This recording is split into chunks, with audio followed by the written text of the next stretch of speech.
The Eleusinian Mysteries and Rites. By Dudley Wright. Preface. At one time the mysteries of the various nations were the only vehicle of religion throughout the world. And it is not impossible that the very name of religion might have become obsolete but for the support of the periodical celebrations which preserved all the forms and ceremonials, rites and practices of sacred worship. With regard to the connection, supposed or real, between Freemasonry and the mysteries.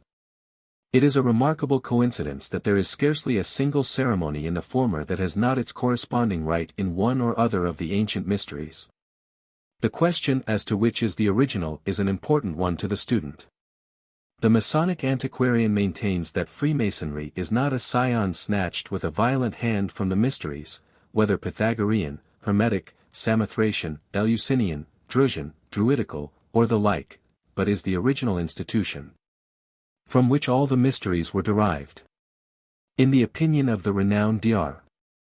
George Oliver, there is ample testimony to establish the fact that the mysteries of all nations were originally the same, and diversified only by the accidental circumstances of local situation and political economy. The original foundation of the mysteries has, however, never been established. Herodotus ascribed the institution of the Eleusinian mysteries to Egyptian influences, while Pocock declares them to have been of Tartar origin, and to have combined Brahmanical and Buddhistic ideas. Others are equally of opinion that their origin must be sought for in Persia, while at least one writer, and who, in these days, will declare the theory to be fanciful, ventures the opinion that it is not improbable that they were practiced among the Atlanteans. The Eleusinian mysteries, those rites of ancient Greece, and later of Rome, of which there is historical evidence dating back to the 7th century before the Christian era, bear a very striking resemblance in many points to the rituals of both operative and speculative Freemasonry. As to their origin, beyond the legendary account put forth, there is no trace. In the opinion of some writers of repute an Egyptian source is attributed to them, but of this there is no positive evidence. There is a legend that St. John the Evangelist, a character honored and revered by Freemasons, was an initiate of these mysteries. Certainly, more than one of the early fathers of the Christian Church boasted of his initiation into these rites. The fact that this is the first time that an attempt has been made to give a detailed exposition of the ceremonial and its meaning in the English language will, it is hoped, render the articles of interest and utility to students of Masonic lore. As to the influence of the mysteries upon Christianity, it will be seen that in more than one instance the Christian ritual bears a very close resemblance to the solemn rites of the Latin and Greek mysteries. The bibliography at the end does not claim to be exhaustive, but it will be found to contain the principal sources of our knowledge of the Eleusinian mysteries. Dudley Wright. Oxford. How do you find this book? Any thoughts about the book or the author? Any suggestion for improvement? Please take a moment to share your thoughts in a comment. If you like it, share it with your friends who might enjoy it as well. Subscribe to keep in touch. Visit CompleteAudiobooks.com for more quality content. Introduction by the Reverend J. Fort Newton, Doctor of Arts and Letters, D.D. Past Grand Chaplain of the Grand Lodge of Iowa. Few aspects of the history of the human spirit are more fascinating than the story of the mysteries of antiquity, one chapter of which is told in the following pages with accuracy, insight, and charm. Like all human institutions, they had their foundation in a real need, to which they ministered by dramatizing the faiths and hopes and longings of humanity, and evoking that eternal mysticism which is at once the joy and solace of man as he marches or creeps or crowds through the welter of doubts, dangers, disease, and death, which we call our life. Once the sway of the mysteries was well nigh universal, but towards the end of their power they fell into the mire and became corrupt, as all things human are apt to do, the Church itself being no exception. Yet at their best and highest they were not only lofty and noble, but elevating and refining, and that they served a high purpose is equally clear, else they had not won the eulogiums of the most enlightened men of antiquity. From Pythagoras to Plutarch the teachers of old bear witness to the service of the mysteries, and Cicero testified that what a man learned in the house of the hidden place made him want to live nobly, and gave him happy thoughts for the hour of death. The mysteries, said Plato, were established by men of great genius, who, in the early ages, strove to teach purity, to ameliorate the cruelty of the race, to exalt its morals and refine its manners, and to restrain society by stronger bonds than those which human laws impose. Such being their purpose, he who gives a thought to the life of man at large will enter their vanished sanctuaries with sympathy. And if no mystery any longer attaches to what they taught, least of all to their ancient allegory of immortality, there is the abiding interest in the rites, drama, and symbols employed in the teaching of wise and good and beautiful truth. What influence the mysteries had on the new, uprising Christianity is hard to know, and the issue is still in debate. That they did influence the early church is evident from the writings of the Fathers, more than one of whom boasted of initiation, and some go so far as to say that the mysteries died at last, only to live again in the ritual of the Church. St. Paul in his missionary journeys came in contact with the mysteries, and even makes use of some of their technical terms in his epistles, the better to show that what they sought to teach by drama can be known only by spiritual experience. No doubt his insight is sound, but surely drama may assist to that realization, else public worship might also come under ban.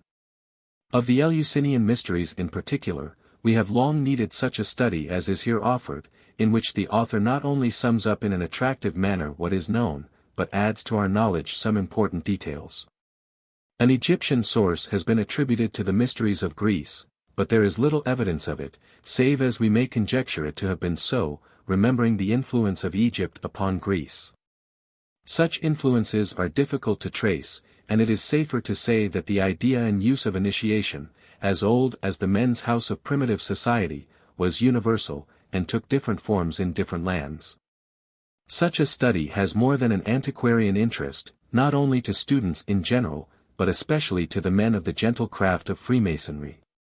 If we may not say that Freemasonry is historically descended from the instituted mysteries of antiquity, it does perpetuate, to some extent, their ministry among us. At least, the resemblance between those ancient rites and the ceremonials of both operative and speculative Freemasonry are very striking, and the present study must be reckoned as not the least of the services of its author to that gracious craft. The City Temple, London, E.C. 1. The Eleusinian Legend. The legend which formed the basis of the mysteries of Eleusis, presence at and participation in which demanded an elaborate form or ceremony of initiation, was as follows. Persephone, sometimes described as Proserpine and as Cora or Kore, when gathering flowers, was abducted by Pluto, the god of Hades, and carried off by him to his gloomy abode. Zeus, the brother of Pluto and the father of Persephone, giving his consent. Demeter, or Ceres, her mother, arrived too late to assist her child, or even catch a glimpse of her seducer, and neither god nor man was able, or willing, to enlighten her as to the whereabouts of Persephone or who had carried her away. For 9 nights and days she wandered, torch in hand, in quest of her child. Eventually, however, she heard from Helios, the sun, the name of the seducer and his accomplice. Incensed at Zeus, she left Olympus and the gods, and came down to scour the earth disguised as an old woman. In the course of her wanderings she arrived at Eleusis, where she was honorably entertained by Helios, the ruler of the country, with whom, and his wife Metanira, she consented to remain in order to watch over the education of Demophon, who had just been born to the aged king and whom she undertook to make immortal. Long was thy anxious search for lovely Proserpine, nor didst thou break thy mournful fast, till the far-famed Eleusis received thee wandering. Orphichim. The city of Eleusis is said to derive its name from the hero Eleusis, a fabulous personage deemed by some to have been the offspring of Mercury and Dara, daughter of Oceanus, while by others he was claimed as the son of Oxyges. Unknown to the parents, Demeter used to anoint Demophon by day with ambrosia, and hide him by night in the fire like a firebrand. Detected one night by Metanira, she was compelled to reveal herself as Demeter, the goddess. Whereupon she directed the Eleusinians to erect a temple as a peace offering, and, this being done, she promised to initiate them into the form of worship which would obtain for them her goodwill and favor. It is I, Demeter, full of glory, who lightens and gladdens the hearts of gods and men. Hasten ye, my people, to raise, hard by the citadel, below the ramparts, a fane, and on the eminence of the hill, an altar, above the wall of Calicorum. I will instruct you in the rites which shall be observed and which are pleasing to me. The temple was erected, but Demeter was still vowing vengeance against gods and men, and because of the continued loss of her daughter she rendered the earth sterile during a whole year.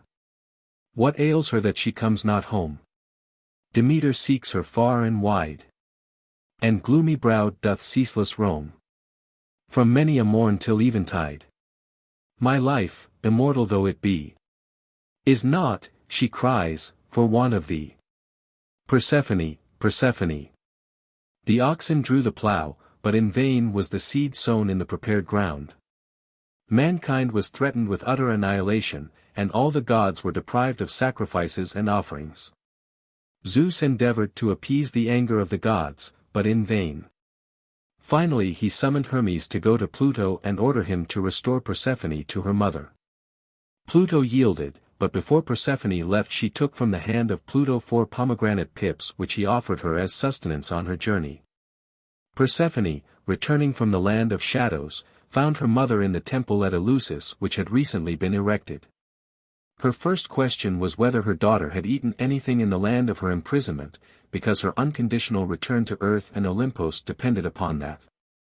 Persephone informed her mother that all she had eaten was the pomegranate pips, in consequence of which Pluto demanded that Persephone should sojourn with him for 4 months during each year, or 1 month for each pip taken.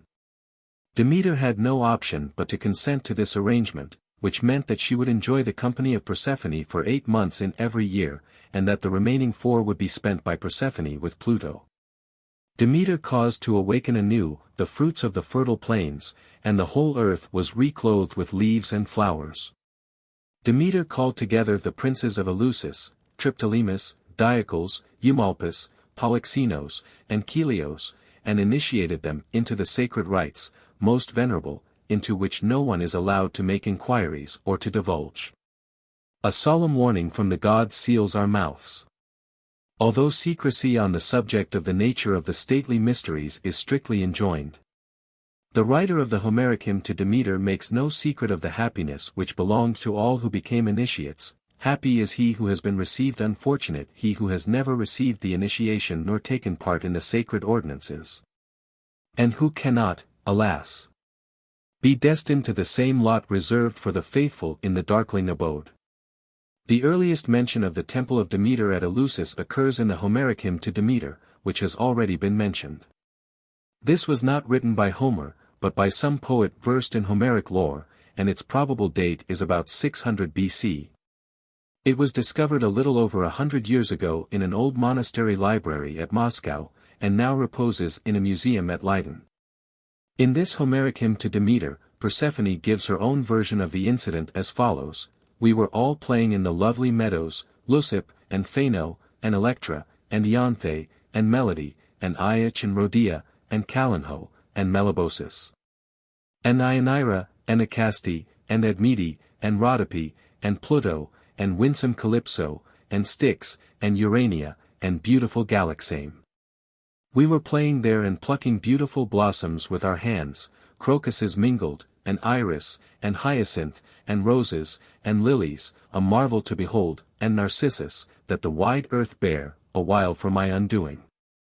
Gladly was I gathering them when the earth gaped beneath, and therefrom leaped the mighty prince, the host of many guests, and he bare me against my will, despite my grief, beneath the earth, in his golden chariot, and shrilly did I cry.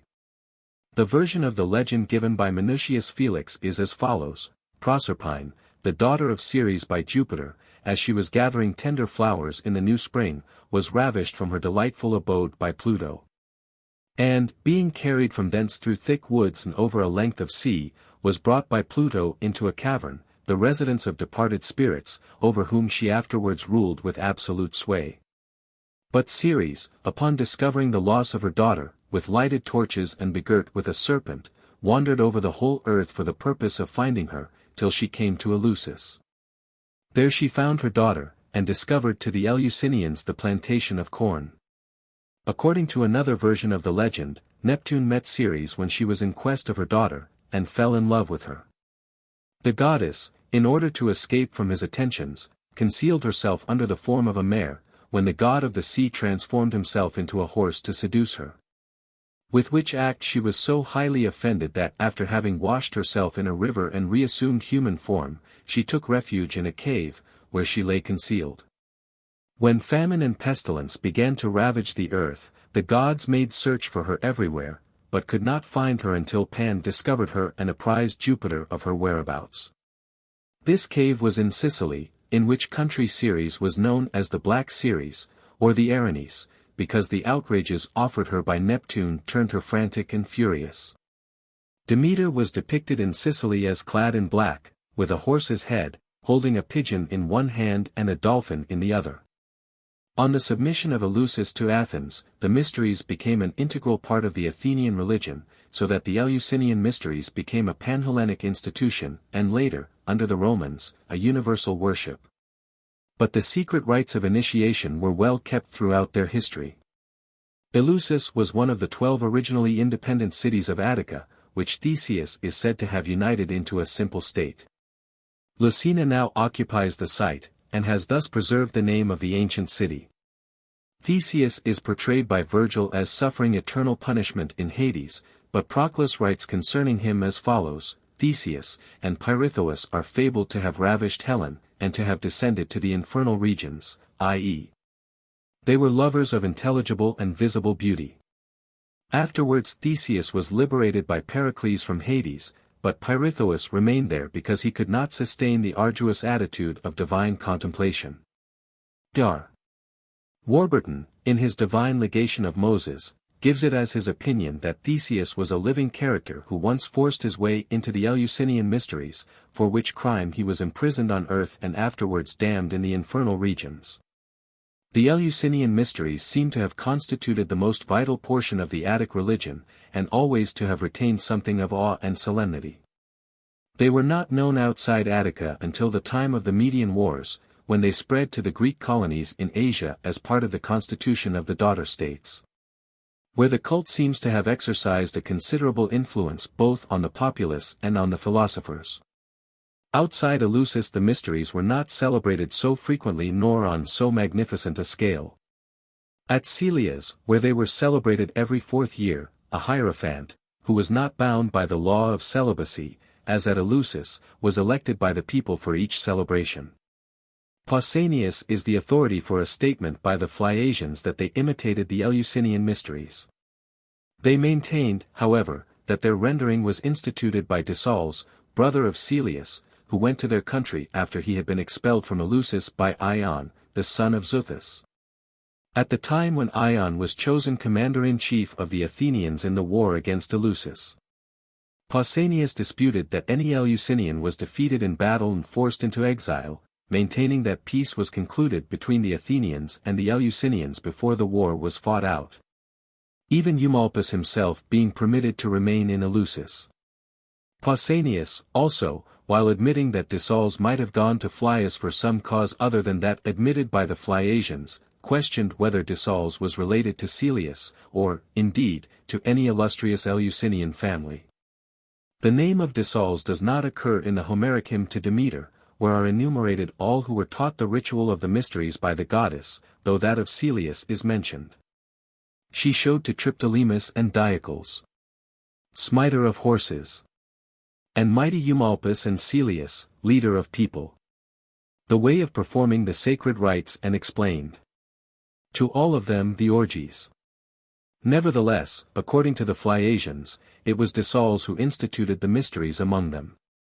The Phoenicians also had a sanctuary dedicated to Demeter, which they called Eleusinian, and in which they celebrated the mysteries in honor of the goddess. They had a legend that Demeter went thither in her wanderings, and that, out of gratitude to the Phoenicians for the hospitality they showed her, she gave them all the different kinds of pulse, except beans. 2 Phoenicians, Trisales and Damothales, built a temple to Demeter Thysuria, the goddess of laws, under Mount Cyllene, where were instituted the mysteries in her honor which were celebrated until a late period. and which were said to be introduced there by Nous, a grandson of Eumolpus. Much that is excellent and divine, wrote Cicero, does Athens seem to me to have produced and added to our life, but nothing better than those mysteries by which we are formed and molded from a rude and savage state of humanity. And, indeed, in the mysteries we perceive the real principles of life, and learn not only to live happily, but to die with a fairer hope. Every manner of writer, religious poet, worldly poet, skeptical philosopher, orator, all are of one mind about this, that the mysteries were far and away the greatest of all the religious festivals of Greece. 2. The ritual of the mysteries. The Eleusinian Mysteries, observed by nearly all Greeks, but particularly by the Athenians, were celebrated yearly at Eleusis. Though in the earlier annals of their history they were celebrated once in every 3 years only, and once in every 4 years by the Celians, Cretans, Parasians, Phoenicians, Phlyaesians, and Spartans. It was the most celebrated of all the religious ceremonies of Greece at any period of the country's history, and was regarded as of such importance that the festival is referred to frequently simply as the Mysteries. The rites were guarded most jealously and carefully concealed from the uninitiated. If any person divulged any part of them he was regarded as having offended against the divine law, and by the act he rendered himself liable to divine vengeance. It was accounted unsafe to abide in the same house with him, and as soon as his offense was made public he was apprehended. Similarly, drastic punishment was meted out to any person not initiated into the mysteries who chanced to be present at their celebration, even through ignorance or genuine error. The mysteries were divided into 2 parts, the lesser mysteries and the greater mysteries. The lesser mysteries were said to have been instituted when Hercules, Castor, and Pollux expressed a desire to be initiated. They happening to be in Athens at the time of the celebration of the mysteries by the Athenians in accordance with the ordinance of Demeter. Not being Athenians, they were ineligible for the honor of initiation, but the difficulty was overcome by Eumolpus, who was desirous of including in the ranks of the initiated a man of such power and eminence as Hercules. Foreigner though he might be. The 3 were first made citizens, and then as a preliminary to the initiation ceremony as prescribed by the goddess, Eumolpus instituted the lesser mysteries, which then and afterwards became a ceremony preliminary to the greater mysteries. As they then became known, for candidates of alien birth. In later times this lesser festival, celebrated in the month of Anthesterion at the beginning of spring, at Agra, became a general preparation for the greater festival. And no persons were initiated into the greater mysteries until they had first been initiated into the lesser. With regard to Hercules, there is a legend that on a certain time Hercules wished to become a member of one of the secret societies of antiquity. He accordingly presented himself and applied in due form for initiation. His case was referred to a council of wise and virtuous men, who objected to his admission on account of some crimes which he had committed. Consequently he was rejected. Their words to him were, "You are forbidden to enter here. Your heart is cruel, your hands are stained with crime. Go. Repair the wrong you have done, repent of your evil doings, and then come with pure heart and clean hands, and the doors of our mysteries shall be opened to you." The legend goes on to say that after his regeneration he returned and became a worthy member of the order. The ceremonies of the lesser mysteries were entirely different from those of the greater mysteries. The lesser mysteries represented the return of Persephone to earth, which, of course, took place at Eleusis, and the greater mysteries represented her descent to the infernal regions. The lesser mysteries honored the daughter more than the mother, who was the principal figure in the greater mysteries. In the lesser mysteries, Persephone was known as Pherephata, and in the greater mysteries she was given the name of Kore. Everything was, in fact, a mystery, and nothing was called by its right name. Lenormand says that it is certain that the initiated of the lesser mysteries carried away from Agra a certain store of religious knowledge which enabled them to understand the symbols and representations which were displayed afterwards before their eyes at the greater mysteries at Eleusis. The object of the lesser mysteries was to signify occultly the condition of the impure soul invested with a terrene body and merged in a material nature. The greater mysteries taught that he who, in the present life, is in subjection to his irrational part, is truly in Hades. If Hades, then, is the region of punishment and misery, the purified soul must reside in the region of bliss, theoretically, in the present life, and according to a deific energy in the next. They intimated by gorgeous mystic visions the felicity of the soul, both here and hereafter, when purified from the defilements of a material nature and consequently elevated to the realities of intellectual vision. The mysteries were supposed to represent in a kind of moral drama the rise and establishment of civil society, the doctrine of a state of future rewards and punishments, the errors of polytheism, and the unity of the Godhead. Which last article was afterwards demonstrated to be their famous secret. The ritual was produced from the sanctuary. It was enveloped in symbolical figures of animals which suggested a correspondence which was utterly inexplicable to the uninitiated. K.O. Muller, in his History of the Literature of Ancient Greece, says, all the Greek religious poetry treating of death and the world beyond the grave refers to the deities whose influence was supposed to be exercised in this dark region at the center of the earth, and were thought to have little connection with the political and social relations of human life. These deities formed a class apart from the gods of Olympus and were comprehended under the name of the Theanian gods, gods of the underworld. The mysteries of the Greeks were connected with the worship of those gods alone. That a love of immortality first found a support in a belief in these deities appears from the fable of Persephone, the daughter of Demeter. Every year at the time of harvest, Persephone was supposed to be carried from the world above to the dark dominions of the invisible king of shadows, and to return every spring in youthful beauty to the arms of her mother. It was thus that the ancient Greeks described the disappearance and return of vegetable life in the alternations of the seasons. The changes of nature, however, must have been considerable in typifying the changes in the lot of man. Otherwise Persephone would have been merely a symbol of the seed committed to the ground and would not have become queen of the dead.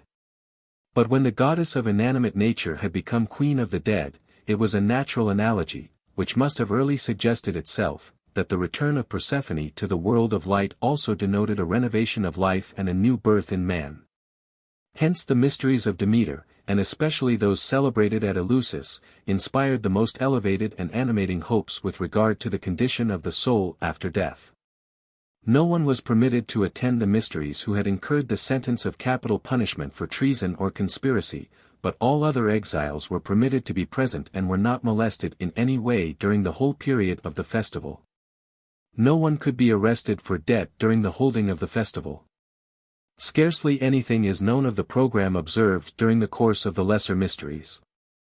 They were celebrated on the 19th to 21st of the month Anthesterion, and, like the Greater Mysteries, were preceded and followed by a truce on the part of all engaged in warfare. The same officials presided at both celebrations. The Lesser Mysteries opened with a sacrifice to Demeter and Persephone, a portion of the victims offered being reserved for the members of the sacred families of Eumolpus and Charis. The main object of the Lesser Mysteries was to put the candidates for initiation in a condition of ritual purification, and, according to Clement of Alexandria, they included certain instructions and preparations for the Greater Mysteries. Like the Eleusinian Mysteries, properly so called, they included dramatic representations of the rape of Persephone in the wanderings of Demeter, in addition, according to Stephen Byzantium, to certain Dionysian representations. 2 months before the full moon of the month of Bodromion, Sphandophoroi, or heralds, selected from the priestly families of the Eumolpides and Charises, went forth to announce the forthcoming celebration of the Greater Mysteries, and to claim an armistice on the part of all who might be waging war. The truce commenced on the 15th of the month preceding the celebration of the mysteries and lasted until the 10th day of the month following the celebration. In order to be valid, the truce had to be proclaimed in and accepted by each Hellenic city. All arrangements for the proper celebration of the mysteries, both lesser and greater, were in the hands of the families of Eumolpides and Charises. These were ancient Eleusinian families, whose origin was traced back to the time when Eleusis was independent of Athens, and the former family survived as a priestly caste down to the latest period of Athenian history. Its member possessed the hereditary and the sole right to the secrets of the mysteries. Hence the recognition by the state of the exclusive right and privilege of these families to direct the initiations and to provide each a half of the religious staff of the temple. The Eumolpides held so eminent a place in the mysteries that Cicero mentions them alone, to the exclusion of the Charisses. Pausanias relates that, following a war between the Eleusinians and the Athenians, when Erechtheus, king of Athens, conquered Imaratus, son of Eumolpus, the subdued Eleusinians, in making their submission, stipulated that they should remain custodians of the mysteries, but in all other respects were to be subject to the Athenians. This tradition is disputed by more modern writers, but it was accepted by the Athenians and acted upon generally, and the right of the two families solely to prepare candidates for initiation was recognized by a decree of the 5th century BC. The privilege being confirmed afterwards at a convention between the representatives of Eleusis and Athens. The Eumolpides were the descendants of a mythical ancestor, Eumolpus, son of Neptune, who is first mentioned in the time of Pisistratus. On the death of Eumolpus, according to one legend, Syrinx, the younger of the sons, was left. But the Charisses claimed that Syrinx was a son of Hermes by Aglamis, daughter of Cecrops, and that he was not a son of Eumolpus. The members of the family of Eumolpides had the first claim upon the flesh of the sacrificed animals, but they were permitted to give a portion to anyone else as a reward or recompense for services rendered. But when a sacrifice was offered to any of the infernal divinities, the whole of it had to be consumed by the fire. Nothing must be left. All religious problems relating to the mysteries which could not be solved by the known laws were addressed to the Eumolpides, whose decision was final. The meaning of the name Eumolpus is, a good singer, and great importance was attached to the quality of the voice in the selection of the Hierophant, the chief officiant at the celebration of the mysteries and at the ceremony of initiation. And who was selected from the family of the Eumolpides? It was essential that the formulae disclosed to the initiates at Eleusis should be pronounced with the proper intonation, for otherwise the words would have no efficacy. Correct intonation was of far greater importance than syllabic pronunciation. An explanation of this is given by Maspero, who says, the human voice is preeminently a magical instrument, without which none of the highest operations of art can be successful. Each of its utterances is carried into the region of the invisible and there releases forces of which the general run of people have no idea, either as to their existence or their manifold action. Without doubt, the real value of an evocation lies in its text, or the sequence of the words of which it is composed, and the tone in which it is enunciated. In order to be efficacious, the conjuration should be accompanied by chanting, either an incantation or a song. In order to produce the desired effect, the sacramental melody must be chanted without the variation of a single modulation, one false note, one mistake in the measure, the introversion of any two of the sounds of which it is composed, and the intended effect is annulled. This is the reason why all who recite a prayer or formula intended to force the gods to perform certain acts must be of true voice. The result of their effort, whether successful or unsuccessful, will depend upon the exactness of their voice. It was the voice, therefore, which played the most important part in the oblation, in the prayer of definite request, and in the evocation, in a word, in every instance where man sought to seize hold of the god. Apart from a true voice, the words were merely dead sounds. The character of the voice plays an important part in many religions. The Vedas contain in them many invocations and hymns which no uninitiated Brahmin can recite. It is only the initiate who knows their true properties and how to put them into use. Some of the hymns of the Rig Veda, when anagrammatically arranged, will yield all the secret invocations which were used for magical purposes in the Brahmanical ceremonies. Some parsas pay much attention to what is called Zad Dwa or free voice. It is recorded in Muslim tradition that a revelation came to the venerated Arabian prophet resembling the tone of a bell. The effects which low, monotonous chanting produce on nervous people and children are well known. Even animals and serpents are amenable to the influence of sound. The Hierophant was a revealer of holy things. He was a citizen of Athens, a man of mature age, and held his office for life, devoting himself wholly to the service of the temple and living a chaste life, to which end it was usual for him to anoint himself with the juice of hemlock, which, by its extreme coldness, was said to extinguish in a great measure the natural heat. In the opinion of some writers, celibacy was an indispensable condition of the highest branch of the priesthood. But, according to inscriptions which have been discovered, some at any rate of the hierophants were married, so that, in all probability, the rule was that during the celebration of the mysteries and, probably, for a certain time before and after, it was incumbent on the hierophant to abstain from all sexual intercourse. Foucault is of opinion that celibacy was demanded only during the celebration of the mysteries, although Pausanias states definitely otherwise.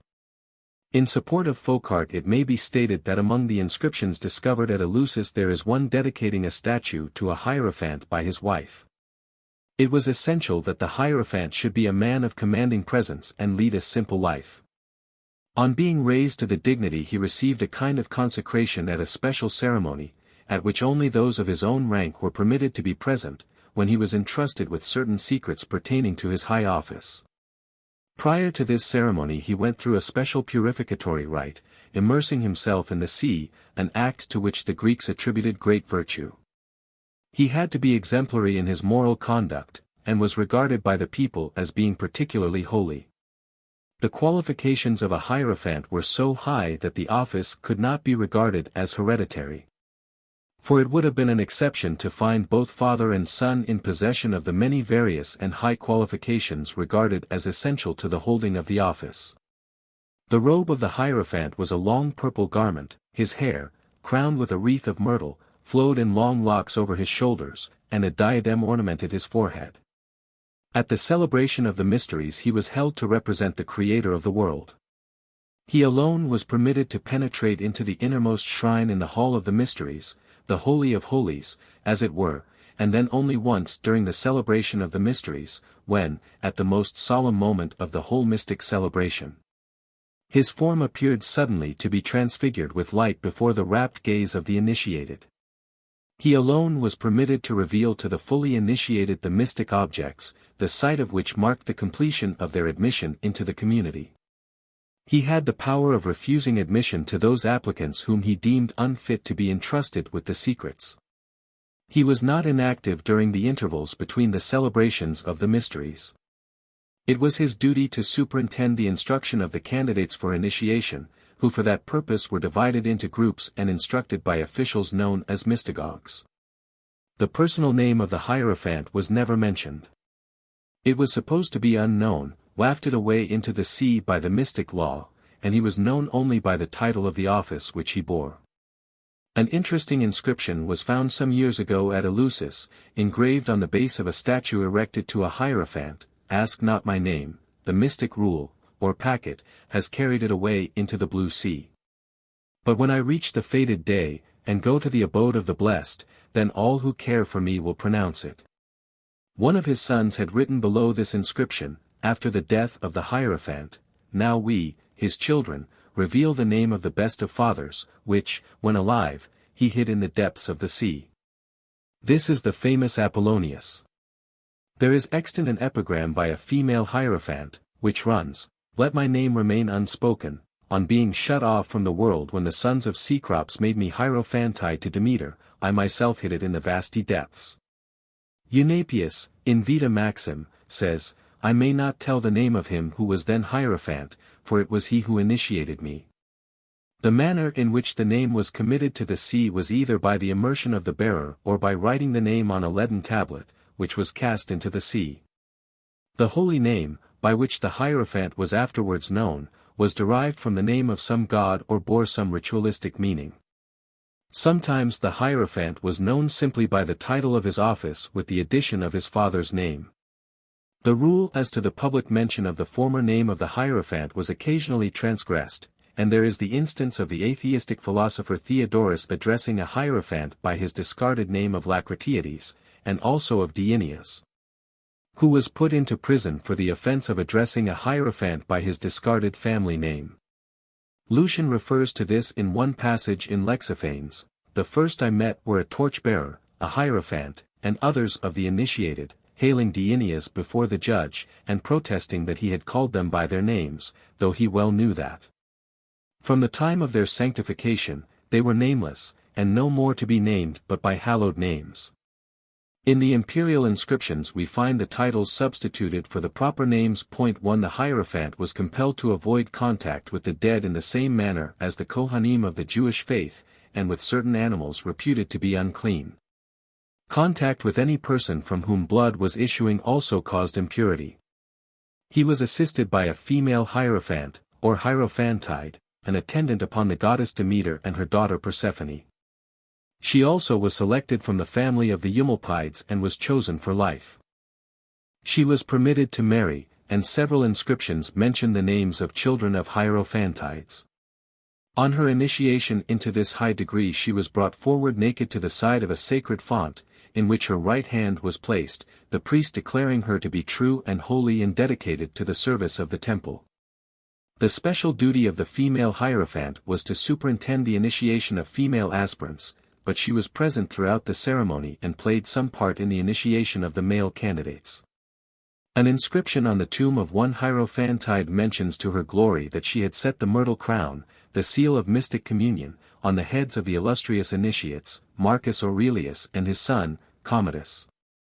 Another gloried in the fact that she had initiated the Emperor Hadrian. Next in rank to the hierophant and hierophantide came the male and female deduchos, who were taken from the family of the Carices. They were the torch-bearers, and their duty consisted mainly in carrying the torches at the sacred festival. They also wore purple robes, myrtle crowns, and diadems. They were appointed for life, and were permitted to marry. The male deduchos particularly was associated with the hierophant in certain solemn and public functions, such as the opening address to the candidates for initiation and in the public prayers for the welfare of the state. The office was frequently handed down from father to son. Until the 1st century BC the deduchos was never addressed by his own personal name, but always by the title of his office. The hieroxarix, or messenger of holy tidings, was the representative of Hermes, or Mercury, who, as the messenger of the gods, was indispensable as mediator whenever men wished to approach the immortals. He also wore a purple-colored robe and a myrtle crown. He was chosen for life from the family of the Carices. He made the necessary proclamations to the candidates for initiation into the various degrees, and in particular enjoined them to preserve silence. It was necessary for him to have passed through all the various degrees, as his duties necessitated his presence throughout the ceremonial. The Fedantes had the custody of the sacred statues and the sacred vessels, which they had to maintain in good repair. They were selected from one or other of the 2 sacerdotal families. Among the other officials were, the licnophori, who carried the mystic fan, the hydranoi, who purified the candidates for initiation by sprinkling them with holy water at the commencement of the festival. The spondophoroi, who proclaimed the sacred truce, which was to permit of the peaceful celebration of the mysteries, the perforoi, who brought and maintained the fire for the sacrifices. The hierols, who played the flute during the time the sacrifices were being offered, they were the leaders of the sacred music, who had under their charge the hymnodoi, the hymnitrii, the neochoroi, who maintained the temples and the altars. The panagias, who formed the class between the ministers and the initiated. Then there were the initiates of the altar, who performed expiatory rites in the name and in the place of all the initiated. There were also many other minor officials, by the general name of melici, i.e. bees, perhaps so called because bees, being makers of honey, were sacred to Demeter. The Diluvian priestesses and regenerated souls were called bees. All these officials had to be of unblemished reputation, and wore myrtle crowns while engaged in the service of the temple. The officials, whose duty it was to take care that the ritual was punctiliously followed in every detail, included 9 archons, who were chosen every year to manage the affairs of Greece. The first of these was always the king, or archon Basilius, whose duty at the celebration of the mysteries it was to offer prayers and sacrifices, to see that no indecency or irregularity was committed during the festival. And at the conclusion to pass judgment on all offenders. There were also 4 epimeleti, or curators, elected by the people, one being appointed from the Eumolpides, another from the Carices, and the remaining 2 from the rank and file of the citizens. and 10 hierapoi, whose duty it was to offer sacrifices. It may be worthy of remark here that Epimenides of Crete, who flourished about the year 600 BC, is said by Diogenes Laertius, in his life of that philosopher, to have been the first to perform expiatory sacrifices and lustrations in fields and houses, and to have been the first to erect temples for the purpose of sacrifice. The sacred symbols used in the ceremonies were enclosed in a special chamber in the telestrion, or hall of initiation, known as the anacteron, into which the hierophant alone had the right to penetrate. During the celebration of the mysteries they were carried to Athens veiled and hidden from the gaze of the profane, whence they were taken back to Eleusis. It was permitted only to the initiated to look upon these hiera, as they were called. These sacred objects were in the charge of the Eumolpides family. Written descriptions, however graphic or eloquent, convey but a faint impression of the wonderful scenes that were enacted. Aristides says that what was seen rivaled anything that was heard. Another writer has declared, many a wondrous sight may be seen and not a few tales of wonder may be heard in Greece. But there is nothing on which the blessing of God rests in so full a measure as the rites of Eleusis and the Olympic Games. For 9 centuries, that period of time being divided almost equally between the pre-Christian and Christian eras, they were the palladium of Greek paganism. In the latter part of their history, when the restrictions as to admission began to be relaxed, and in proportion to that relaxation, their essential religious character disappeared, they became but a ceremony. Their splendor being their principal attraction, until finally they degenerated into a mere superstition. Julian strived in vain to infuse new life into the vanishing cult, but it was too late, the Eleusinian Mysteries were dead. The Athenians were pious in the extreme, and throughout the period that initiation was limited to that race the reputation of Eleusis was maintained. Although pilgrims from various and remote parts of the world visited it at the season of the Mysteries. When the Eleusinian Mysteries were taken to Rome, as they were in the reign of Hadrian, they contracted impurities and degenerated into riot and vice. The spirituality of their teachings did not accompany the transference, or it failed to be comprehended. Although the forms of initiation were still symbolical of the original and noble objects of the institution, the licentious Romans mistook the shadow for the substance. And while they passed through all the ceremonies they were strangers to the objects for which they were framed. In A.D. 364, a law prohibiting nocturnal rites was published by Valentinian, but Praetextatus, whom Julian had constituted governor of Achaia, prevailed on him to revoke it. Urging that the lives of the Greeks would be rendered utterly unsupportable if he deprived them of this, their most holy and comprehensive festival. Much has been made by some writers of the fact that the ceremonies were held at night, but in the early days of Christianity also it was the custom for Christians to foregather either at night or before daybreak. A circumstance which led to their assemblies being known as Antiloconein, themselves as Losifugi or light haters, by way of reproach. About the beginning of the 5th century Theodosius the Great prohibited and almost totally extinguished the pagan theology in the Roman Empire, and the Eleusinian Mysteries suffered in the general destruction. It is probable, however, that the Mysteries were celebrated secretly in spite of the severe edicts of Theodosius and that they were partly continued through the Dark Ages, though stripped of their splendor. It is certain that many rites of the pagan religion were performed under the dissembled name of convivial meetings, long after the publication of the emperor's edicts. Ancelius informs us that the mysteries of Ceres existed in Athens until the 8th century of the Christian era and were never totally suppressed.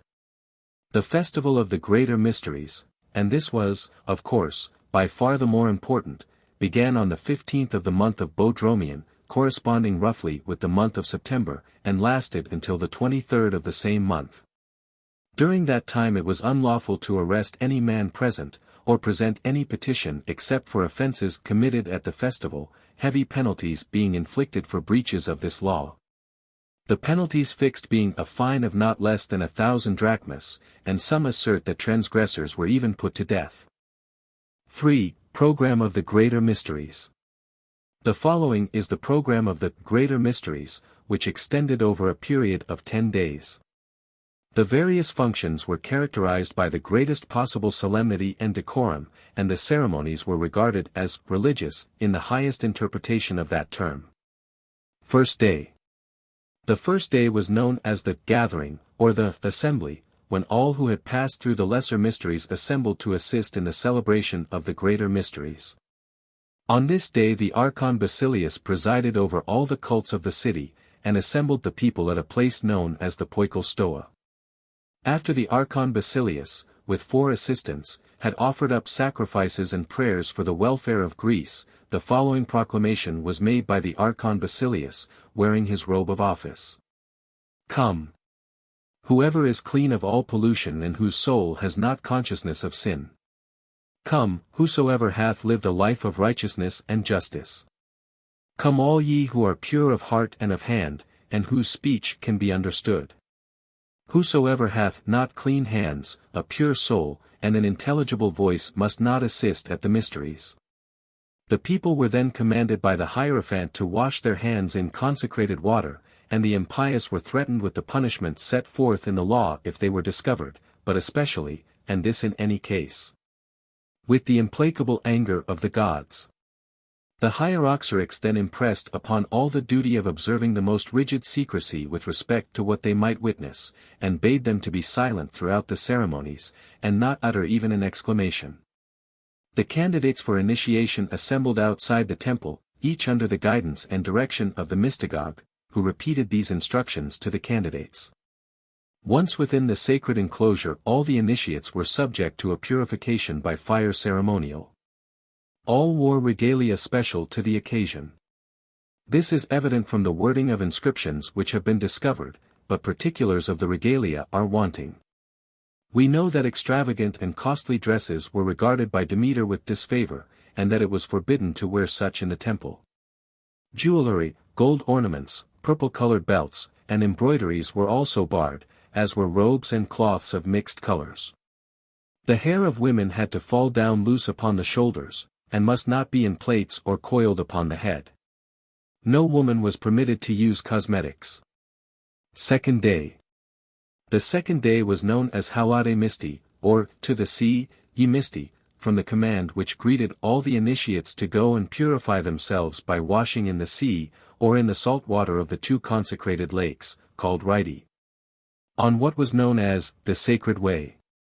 The priests had the exclusive right of fishing in these lakes. A procession was formed, in which all joined and made their way to the sea or the lakes, where they bathed and purified themselves.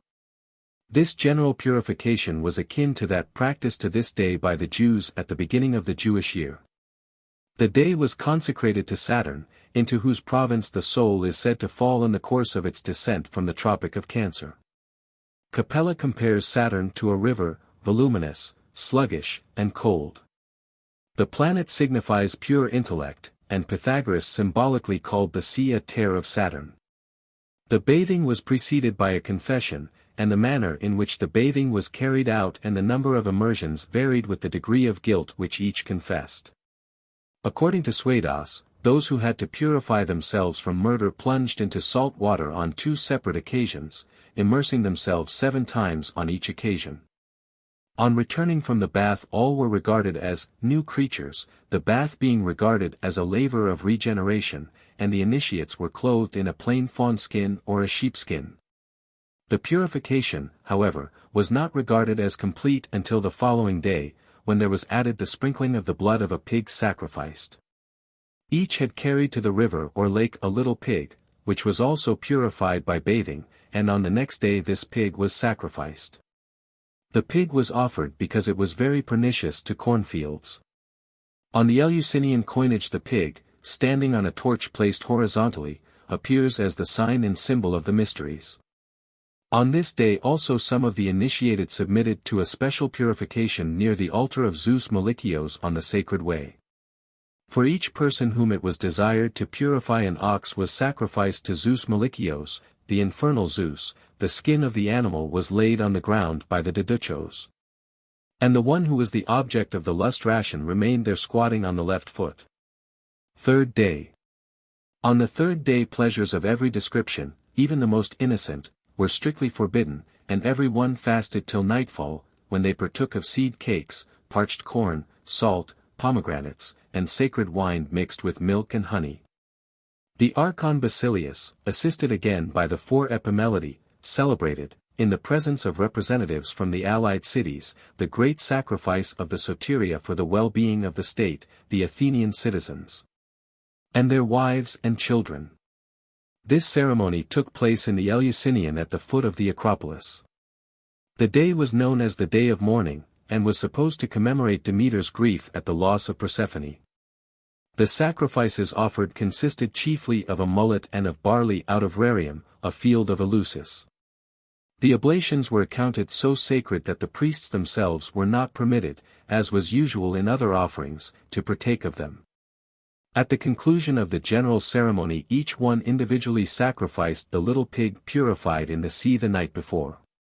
The hog of propitiation offered to Phri was a solemn sacrifice in the north of Europe and in Sweden. Down to modern times, the custom has been preserved by baking, on Christmas Eve, a loaf or cake in the form of a hog.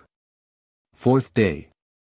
The principal event of the fourth day was a solemn procession, when the holy basket of Ceres, Demeter, was carried in a consecrated cart, the crowds of people shouting as it went along, "Hail, Ceres!" The rear end of the procession was composed of women carrying baskets containing sesamum, carded wool, grains of salt, corn, pomegranates, reeds, ivy boughs, cakes known as poppies, and sometimes serpents. One kind of these cakes was known as ox cakes. They were made with little horns and dedicated to the moon. Another kind contained poppy seeds. Poppy was used in the ceremonies because it was said that some grains of poppy were given to Demeter upon her arrival in Greece to induce sleep, which she had not enjoyed from the time of the abduction of Persephone. Demeter is invariably represented in her statues as being very rotund, crowned with ears of corn, and holding in her hand a branch of poppy. Fifth Day.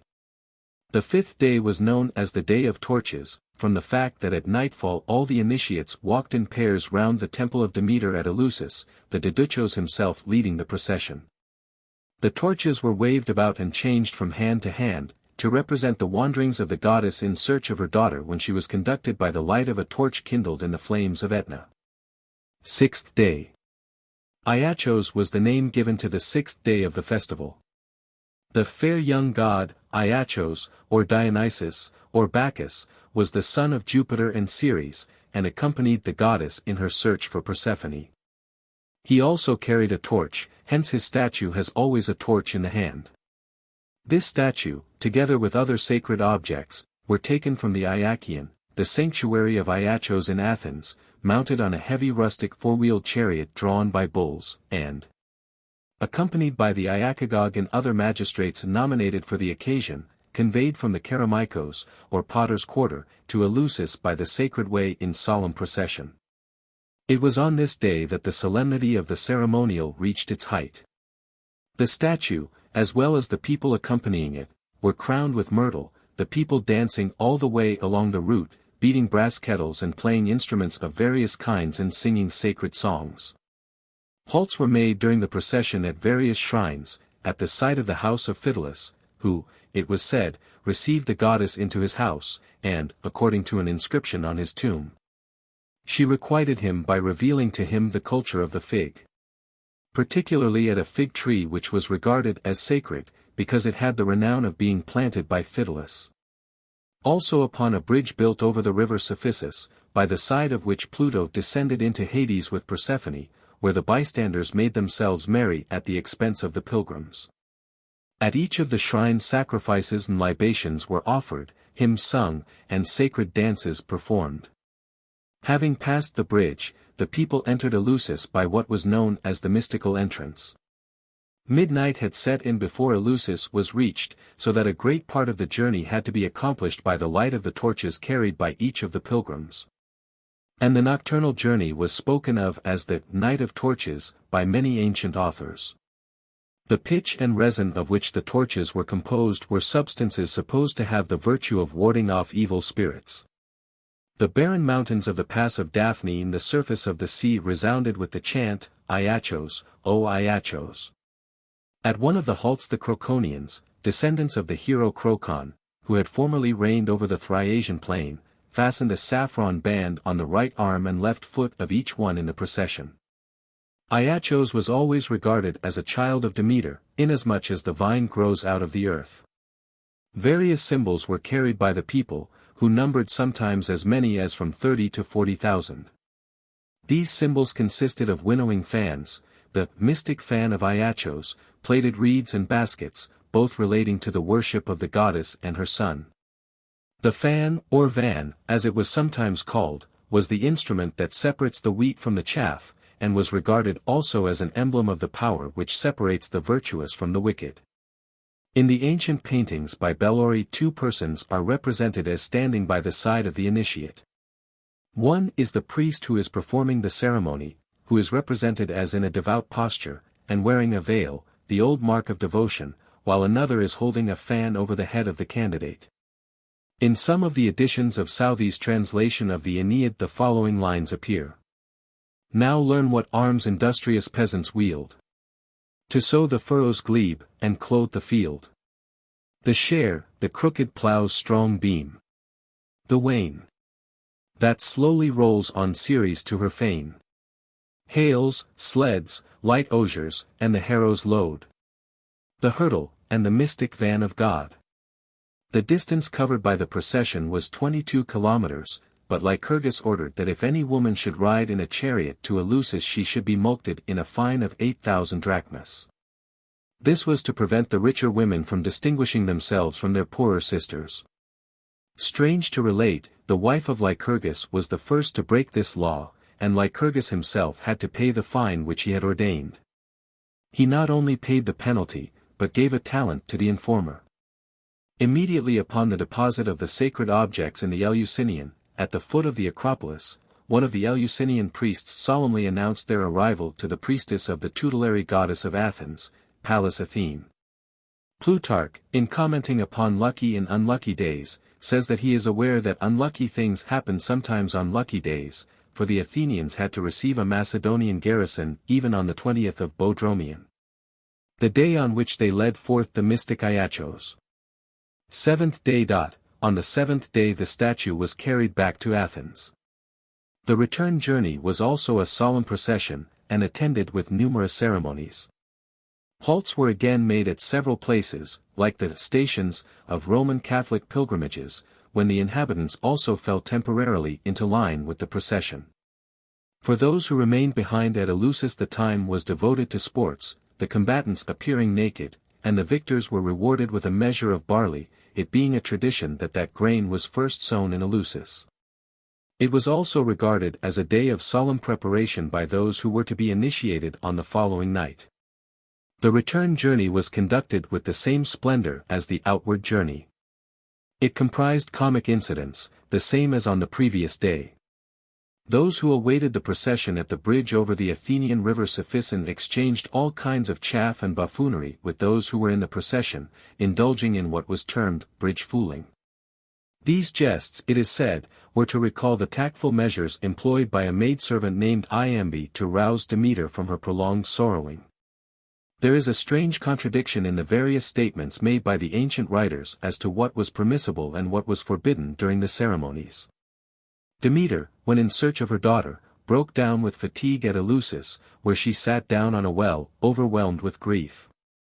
It was strictly forbidden to any of the initiated to sit down on this well lest it should appear that they were mimicking the weeping goddess. Yet the mimicking of the jests of Iambe were part of the ceremonial of the mysteries. According to the ancient writers the jests, so called, would be regarded today as in bad taste. Having thus spoken, she drew aside her garments, and showed all that shape of the body which it is improper to name, the growth of puberty. And with her own hand Iambe stripped herself under the breasts. Blandly then the goddess laughed and laughed in her mind, and received the glancing cup in which was the draught. During the Peloponnesian War the Athenians were unable to obtain an armistice from the Lacedaemonians who held Decelia, and it became necessary to send the statue of Iachos and the processionists to Eleusis by sea. Plutarch says, Under these conditions it was necessary to omit the sacrifices usually offered all along the road during the passing of Iachos. 8th Day. The 8th day was called Epidaurian, because it happened once that Aesculapius, coming from Epidaurus to Athens, desired to be initiated, and had the lesser mysteries repeated for that purpose. It therefore became customary to celebrate the lesser mysteries a second time upon this day, and to admit to initiation any such approved candidates who had not already enjoyed the privilege. There was also another reason for the repetition of the initiatory rites then.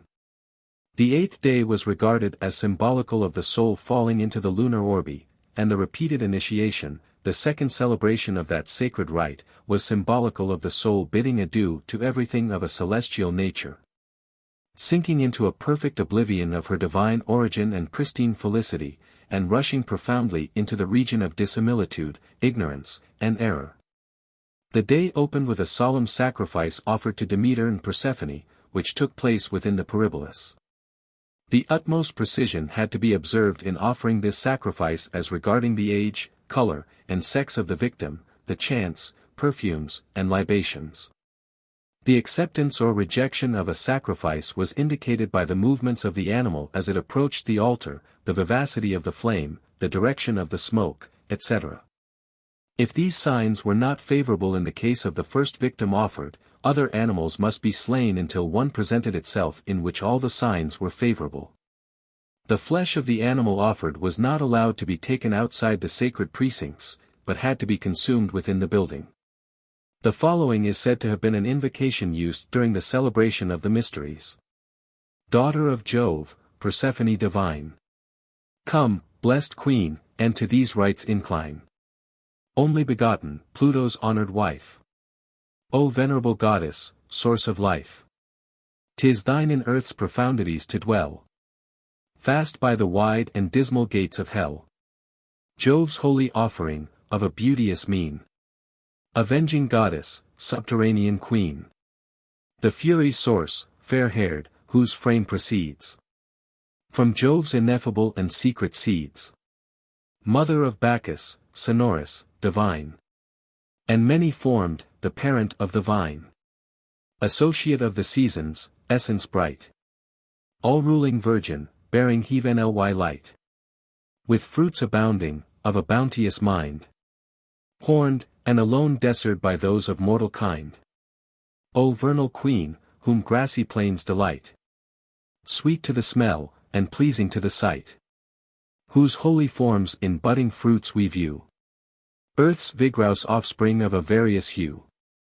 Espiced in autumn. Life and death alone. To wretched mortals from thy power is known. For thine the task, according to thy will. Life to produce, and all that lives to kill.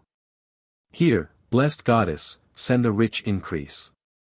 Of various fruits from earth, with lovely peace. Send health with gentle hand, and crown my life with blessed abundance, free from noisy strife. Last in extreme old age the prey of death. Dismiss me willing to the realms beneath. To thy fair palace and the blissful plains. Where happy spirits dwell, and Pluto reigns. 9th Day. The 9th day was known as the Day of Earthen Vessels, because it was the custom on that day to fill 2 jugs with wine. One was placed towards the east and the other towards the west, and after the repetition of certain mystical formulae both were overthrown, the wine being spilt upon the ground as a libation. The first of these formulae was directed towards the sky as a prayer for rain, and the second to the earth as a prayer for fertility. The words used by the Hierophant to denote the termination of the celebration of the mysteries Conx om pax, watch and do no evil, are said to have been Egyptian, and were the same as those used at the conclusion of the mysteries of Isis. This fact is sometimes used as an argument in favor of the Egyptian origin of the Eleusinian Mysteries. 10th Day. On the 10th day the majority of the people returned to their homes, with the exception of every 3rd and 5th year, when they remained behind for the mystery plays and sports, which lasted from 2 to 3 days. The Eleusinian games are described by the rhetorician Aristides as the oldest of all Greek games. They are supposed to have been instituted as a thank offering to Demeter and Persephone at the conclusion of the corn harvest.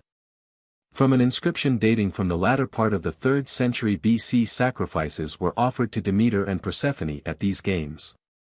They included athletic and musical contests, a horse race, and a competition which bore the name of the ancestral or the hereditary contest, the nature of which is not known, but which it is thought may have had its origin in a contest between the reapers on the sacred Rarian plain to see which should first complete his allotted task. The ancient sanctuary in which the mysteries were celebrated was burnt by the Persians in 480 or 479 BC, and a new sanctuary was built, or, at least, begun, under the administration of Pericles. Plutarch says that Corsabus began the temple of initiation at Eleusis, but only lived to finish the lower rank of columns with their architraves. Metagenes, of the ward of Zypete, added the rest of the entablature and the upper row of columns, and that Xenocles of Colorgus built the dome on the top. The long wall, the building of which Socrates says he heard Pericles propose to the people, was undertaken by Callicrates. Cratinus satirized the work as proceeding very slowly. Stone upon stone the orator has pilled. With swelling words, but words will build no walls. According to some writers the temple was planned by Tetanus, the architect of the Parthenon, and Pericles was merely the overseer of the building.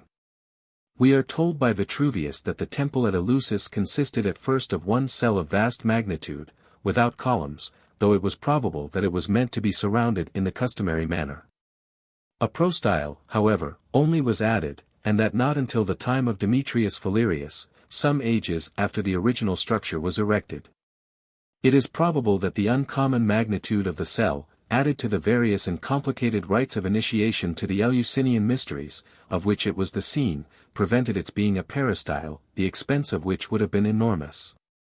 The temple was one of the largest of the sacred edifices of Greece.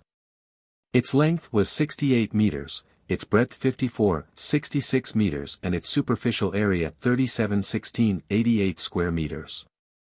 The monumental altar of sacrifice was placed in front of the facade, close by the eastern angle of the enclosure. According to Virgil the words, "Far hence, O be ye far hence, ye profane ones," were inscribed over the main portal. In the 4th century of the Christian era the temple of Eleusis was destroyed by the Goths, at the instigation of the monks, who followed the hosts of Alaric. The revenues from the celebrations must have been considerable. At both the lesser mysteries and the greater mysteries a charge of 1 obol a day was demanded from each one attending, which was given to the hierophant. The hieroxerics received a half obol a day, and other assistants a similar sum.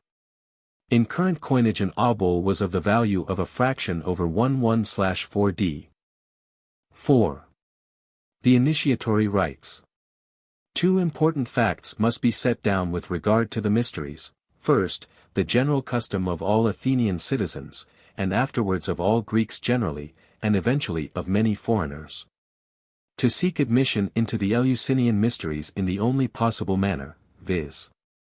by initiation, and, second, the scrupulous care exercised by the Eumolpides to ensure that only persons duly qualified, of irreproachable, or, at any rate, of circumspect, character passed the portals. In the earlier days of the mysteries it was a necessary condition that the candidates for initiation should be free-born Athenians, but in course of time this rule was relaxed, until eventually strangers, as residents outside Athens were called. Aliens, slaves, and even courtesans, were admitted, on condition that they were introduced by a mystagogue, who was, of course, an Athenian. An interesting inscription was discovered a few years ago demonstrating the fact that the public slaves of the city were initiated at the public expense. From historical records we learn that Lysias was enabled without difficulty to secure the initiation of his mistress, Metaneira, who was then in the service of the courtesan Nicarida.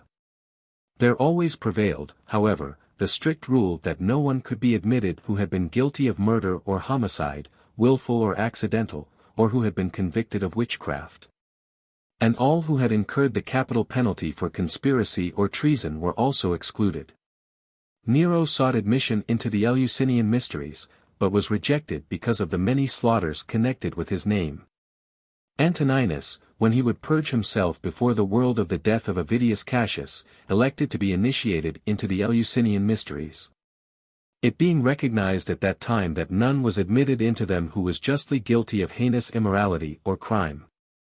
Apollonius of Tyana was desirous of being admitted into the Eleusinian Mysteries, but the Hierophant refused to admit him on the ground that he was a magician, and had intercourse with divinities other than those of the Mysteries.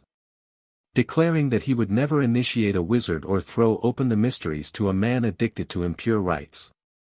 Apollonius retorted, "You have not yet mentioned the chief of my offenses, which is that, knowing, as I do, more about the initiatory rites than you do yourself, I have nevertheless come to you as if you were wiser than I am." The Hierophant, when he saw that the exclusion of Apollonius was not by any means popular with the crowd, changed his tone and said, "Be thou initiated, for thou see me as to be some wise man that has come here." But Apollonius replied, "I will be initiated at another time, and it is, mentioning a name, who will initiate me."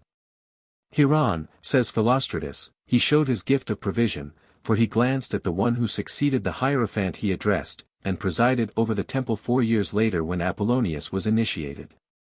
Persons of both sexes and of all ages were initiated, and neglect of the ceremony came to be regarded almost in the light of a crime.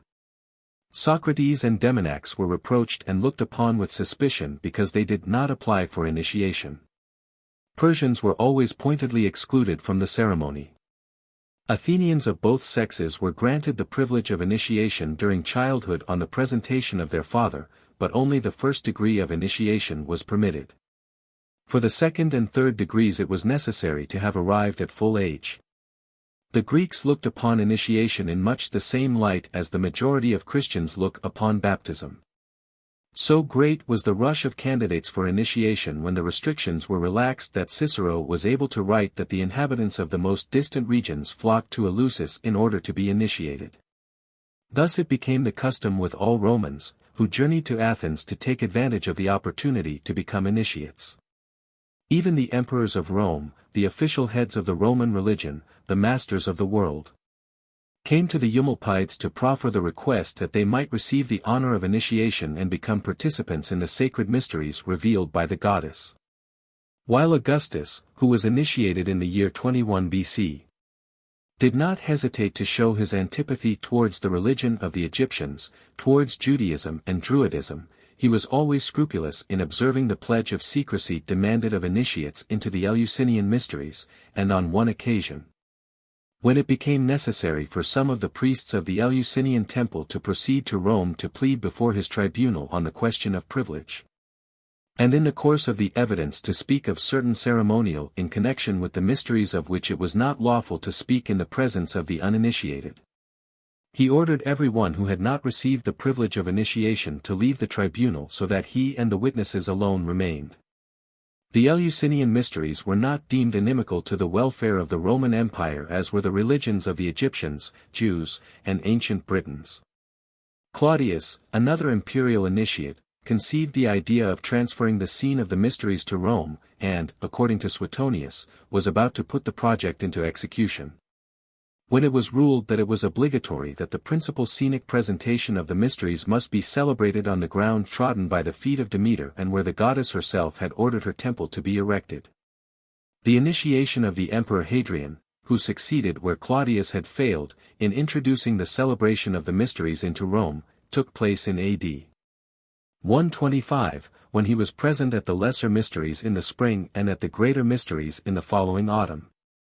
In September, AD 129, he was again at Athens, when he presented himself for the third degree, as is known from Dion Cassius, confirmed by a letter written by the emperor himself, in which he mentions a journey from Eleusis to Ephesus made by him at that time.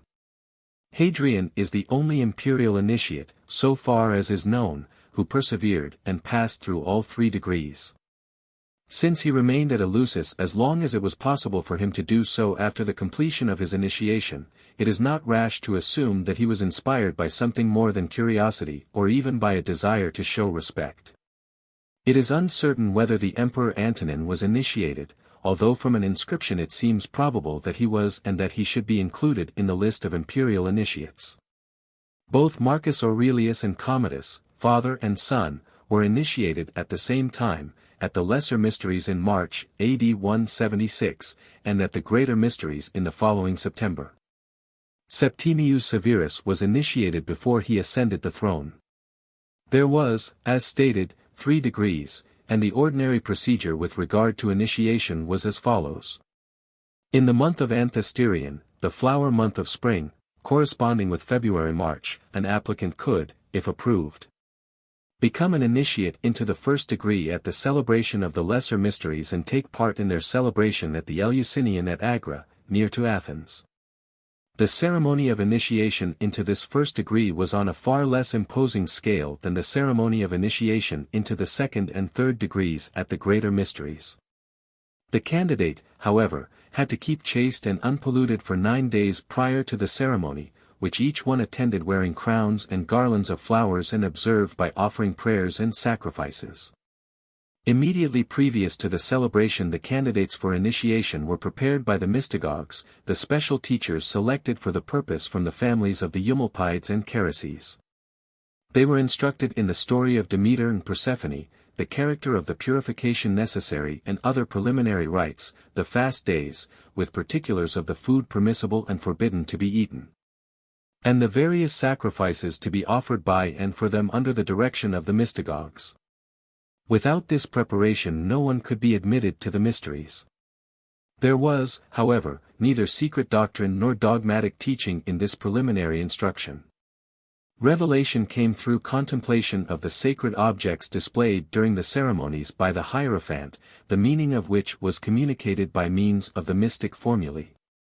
But the preparation demanded of the initiates, the secrecy imposed, the ceremonies at which the initiates assisted, all of which were performed in the dead of night, created a strong impression and lively hope in regard to the future life. No other cult in Greece, still less the cold Roman religion, had anything of the kind, or approaching to it, to offer. Fasting from food and drink for a certain period before and after initiation was essential. But the candidates did not attach to this act any idea of maceration or expiation of faults. It was simply the reproduction of an event in the life of the goddess, and undergone in order that the body might become more pure. Bowls or vases of consecrated or holy water were placed at the entrance of the temple for the purposes of aspersion. In cases of special or particular impurity, an extra preparation extending over 2 or 3 days longer became necessary, and unctions of oil or repeated immersions in water were administered. The outward physical purity, the result of immersion prior to initiation, was but the symbol of the inward purity which was supposed to result from initiation. One of the duties of the mystagogues was to see that the candidates were in a state of physical cleanliness both before and throughout the ceremony. According to inscriptions which have been discovered, there appear to have been temples or buildings set apart for the cleansing of candidates from special impurities. Initiation into the lesser mysteries only permitted the neophyte to go as far as the outer vestibule of the temple. In the following autumn, if of full age and approved by the Hierophant, the neophyte could be initiated into the greater mysteries, into the second degree, that of Mysta. This, however, did not secure admission to all the ceremonies performed during the celebration of the greater mysteries. A further year, at least, had to elapse before the third degree, that of Epopta, was taken, before he could see with his own eyes and hear with his own ears, all that took place in the temple during the celebration of the mysteries. Even then, there was one part of the temple and one portion of the ceremony which could be entered and witnessed only by the Hierophant and Hierophantide. According to Plutarch, Demetrius, when he was returning to Athens, wrote to the Republic that on his arrival he intended to be initiated and to be admitted immediately, not only to the lesser mysteries, but to the greater as well. This was unlawful and unprecedented, though when the letter was read, Pythodorus, a torch-bearer, was the only person who ventured to oppose the demand, and his opposition was entirely ineffectual. Stratocles procured a decree that the month of Munician should be reputed to be and called the month of Anthesterion, to give Demetrius the opportunity for the initiation into the first degree.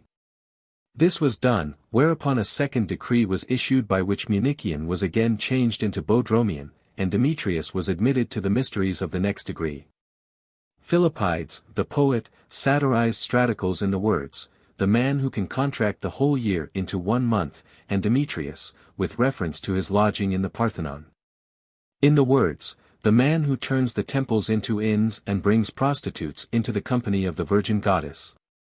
The design of initiation, according to Plato, was to restore the soul to that state from which it fell, and Proclus states that initiation into the mysteries drew the souls of men from a material, sensual, and merely human life and joined them in communion with the gods. "Happy is the man," wrote Euripides, "who hath been initiated into the greater mysteries and leads a life of piety and religion." And Aristophanes truly represented public opinion when he wrote in the Frogs, "On us only does the sun dispense his blessings. We only receive pleasure from his beams, we, who are initiated, and perform towards citizens and strangers all acts of piety and justice." The initiates sought to imitate the allegorical birth of the god. The Apoptae were supposed to have experienced a certain regeneration and to enter upon a new state of existence, and they were fantastically deemed to have acquired a great increase of light and knowledge. Hitherto they had been exoteric and profane. Now they had become esoteric and holy. Jevons, in his Introduction to the Study of Religion, says that no oath was demanded of the initiate, but that silence was observed generally as an act of reverence rather than as an act of purposed concealment. There seems, however, to be conclusive evidence that an oath of secrecy was demanded of and taken by the candidates for initiation, at any rate, into the 2nd and 3rd degrees, if not into the 1st degree. Moreover, there are on record several prosecutions of citizens for having broken the pledge of secrecy they had given. Aeschylus was indicted for having disclosed in the theatre certain details of the mysteries, and he only escaped punishment by proving that he had never been initiated and, therefore, could not have violated any obligation. A Greek scholiast says that in 5 of his tragedies Aeschylus spoke of Demeter and therefore may be supposed in these cases to have touched upon subjects connected with the mysteries. And Heraclides of Pontus says that on this account he was in danger of being killed by the populace if he had not fled for refuge to the altar of Dionysus and been begged off by the Areopagites and acquitted on the ground of his exploits at Marathon. An accusation was brought against Aristotle of having performed a funeral sacrifice in honor of his wife in imitation of the Eleusinian ceremonies.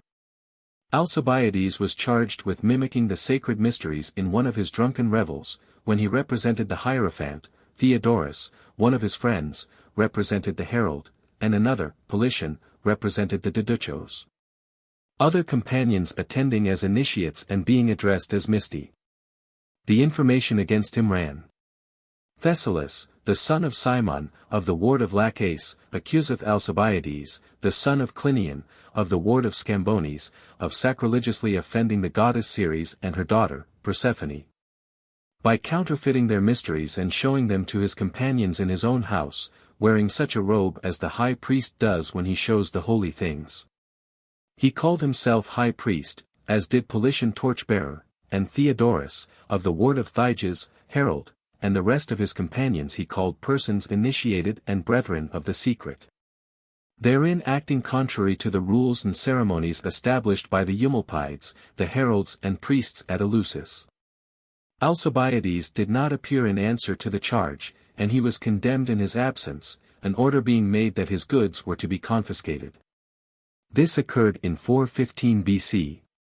And the incident created quite a panic, as many prominent citizens, Andocides included, were implicated. This man, said the accuser of Andocides, vested in the same costume as a hierophant, has shown the sacred objects to men who were not initiated and has uttered words which it is not permissible to repeat. Andocides admitted the charge, but turned king's evidence, and named certain others as culprits with him. He was rewarded with a free pardon under a decree which Isotmides had issued, but those whom he named were either put to death or outlawed and their goods were confiscated. Andocides afterwards entered the temple while the mysteries were in progress and was charged with breaking the law in so doing. He defended himself before a court of Heliasts, all of whom had been initiated into the mysteries, the president of the court being the Archon Basilius. The indictment was lodged by Cephissus, the chief prosecutor, with the Archon Basilius, during the celebration of the greater mysteries and while Andocides was still at Eleusis. Andocides was acquitted, and it is stated that Cephissus, having failed to obtain 1/5 of the votes of the court, the result, according to the law, was that he had to pay a fine of 1,000 drachmas and to suffer permanent exclusion from the Eleusinian shrine. Diagoras was accused of railing at the sanctity of the mysteries of Eleusis in such a manner as to deter persons from seeking initiation. And a reward of 1 talent was offered to anyone who should kill him, or 2 talents to anyone who should bring him alive. The Greek talent was of the value of about £200. An ancient theme of oratorical composition, and one set even in the 6th century of the Christian era, ran: "The law punishes with death whoever has disclosed the mysteries. Someone to whom the initiation has been revealed in a dream asks one of the initiated if what he has seen is in conformity with reality. The initiate acquiesces by a movement of the head. And for that he is accused of impiety. Every care, therefore, was taken to prevent the secrecy of the mysteries from being broken and the ceremonial becoming known to any not initiated. Details have, nevertheless, come to light in various ways, but chiefly through the ancient writings and inscriptions. Step by step and piece by piece the diligent researcher has been rewarded by the discovery of disconnected and isolated fragments which, by themselves, supply no precise information, but, taken in the aggregate, form a perfect mosaic. Though it was strictly forbidden to reveal what took place within the sacred enclosure and in the hall of initiation, it was permissible to state clearly the main object of initiation and the advantages to be derived from the act. Not only was the breaking of the obligation of secrecy given by an initiate visited with severe, sometimes even with capital, punishment, but the forcing of the temple enclosure by the uninitiated, as sometimes happened, was an offense of an equally impious and heinous character. By virtue of the unwritten laws and customs dating back to the most remote periods, the penalty of death was frequently pronounced for faults not grave in themselves, although the forcing of the temple enclosure was, of course, a grave crime. But because they concerned religion. It was probably by virtue of those unwritten laws that the priests ordered the death of 2 young Acarnanians who had penetrated, through ignorance, into the sacred precincts. They happened inadvertently to mix with the crowd at the season of the mysteries and to enter the temple, but the questions asked by them, in consequence of their ignorance of the proceedings, betrayed them. And their intrusion was punished with death. This was in 200 BC. And Rome made war upon Philip V of Macedonia on the complaint of the government of Athens against that king, who wished to punish them for having rigorously applied the ancient laws to those 2 offenders, who were found guilty merely of entering the sanctuary at Eleusis without having previously been initiated. No judicial penalty, however, was meted out to the fanatical Epicurean eunuch who, with the object of proving that the gods had no existence, forced himself blaspheming into that part of the sanctuary into which the Hierophant and the Hierophantide alone had the right of entry. Aelianus states that a divine punishment in the form of a disease alone overtook him. Horace declared that he would not risk his life by going on to the water with a companion who had revealed the secret of the mysteries. The 2 days prior to initiation into the 2nd and 3rd degrees were spent by the candidates in solitary retirement and in strict fasting. It was a retreat in the strictest sense of the word. Fasting was practiced, not only in imitation of the sufferings of Demeter when searching for Persephone, but because of the danger of the contact of holy things with unholy, the clean with the unclean. This also is one of the reasons why it was held to be impious even to speak of the mysteries to one who had not been initiated, and especially dangerous to allow such unclean and profane persons to take any part, even that of a viewer, in the ceremonies. Hence the punishment meted out by the state was in lieu of, or to avert, the divine wrath which such pollution might bring on the community at large. At the entrance to the temple tablets were placed containing a list of forbidden foods. The list included several kinds of fish, the whistlefish, gurnet, crab, and mullet. In all probability the whistlefish is that known as Sciena aquila, a Mediterranean fish that makes a noise under the water which has been compared to bellowing, buzzing, purring, or whistling, the air bladder being the sound-producing organ. The fish was greatly esteemed by the Romans.